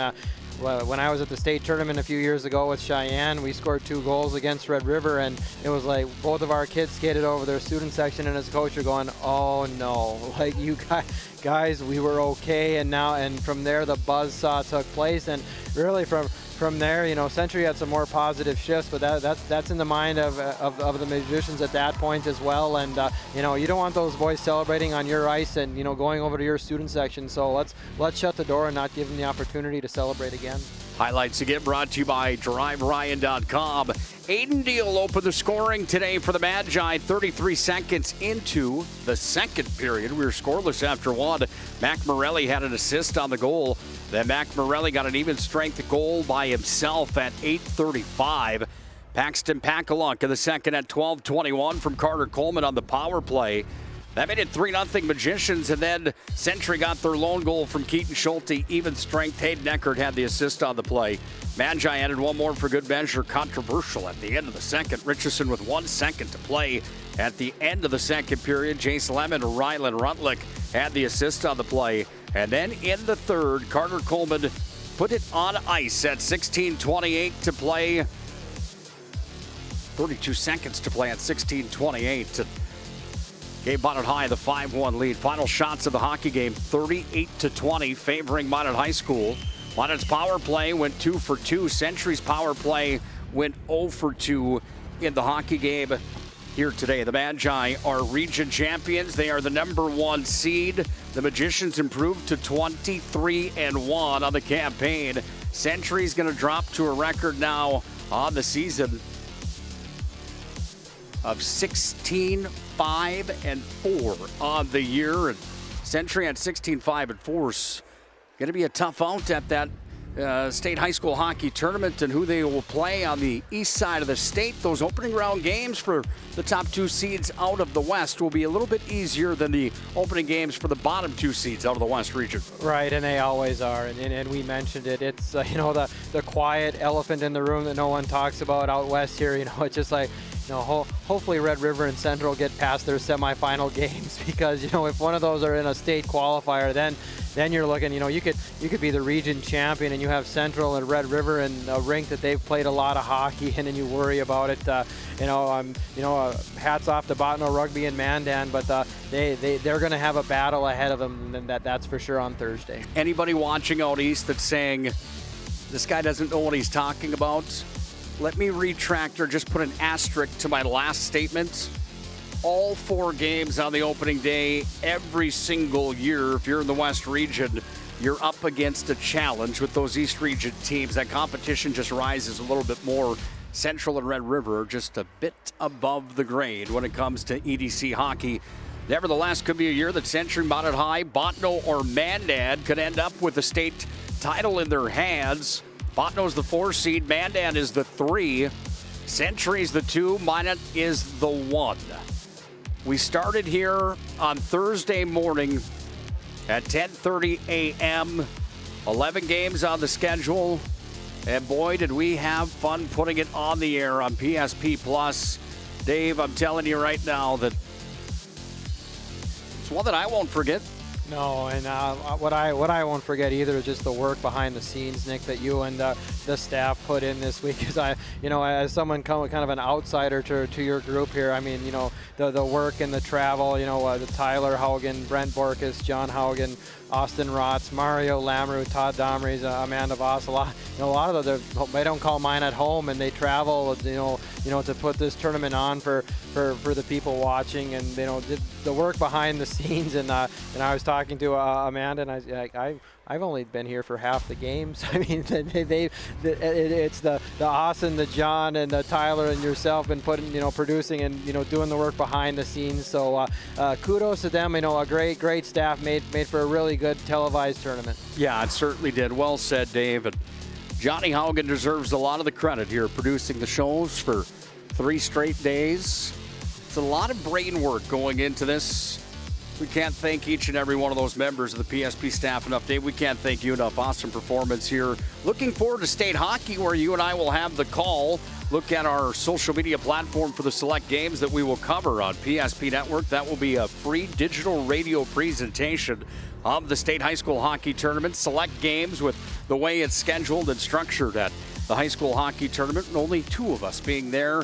We won't be able to cover all 11 of them, and we will do our best to cover the teams that are in the West region. We'll have semifinal night of the championship on no matter what. And 2 of the opening round games at least, I would have to think. And going with the Magi where they go, and hopefully the Century Patriots with where they go in that tournament as well. Looking forward to the Red Pepper next weekend too, my friend. Oh, absolutely, Nick. And it should be fun. And I think these Century Patriots are very capable of getting past their game on Thursday. They'll actually open up the tournament against the West Fargo Packers. I believe that'll be the second game after Grand Forks Central, who just won the East Region tournament moments ago. Grand Forks Central will open up the noon game against Bottineau Rugby. Will follow with West Fargo High School against Bismarck Century. Minot will open up the nightcap at 5:30 against the Fargo Davies Eagles, and then the nightcap you'll have the Big Red Machine against the Mandan Braves. Should be a fun one. We're looking forward to it, partner.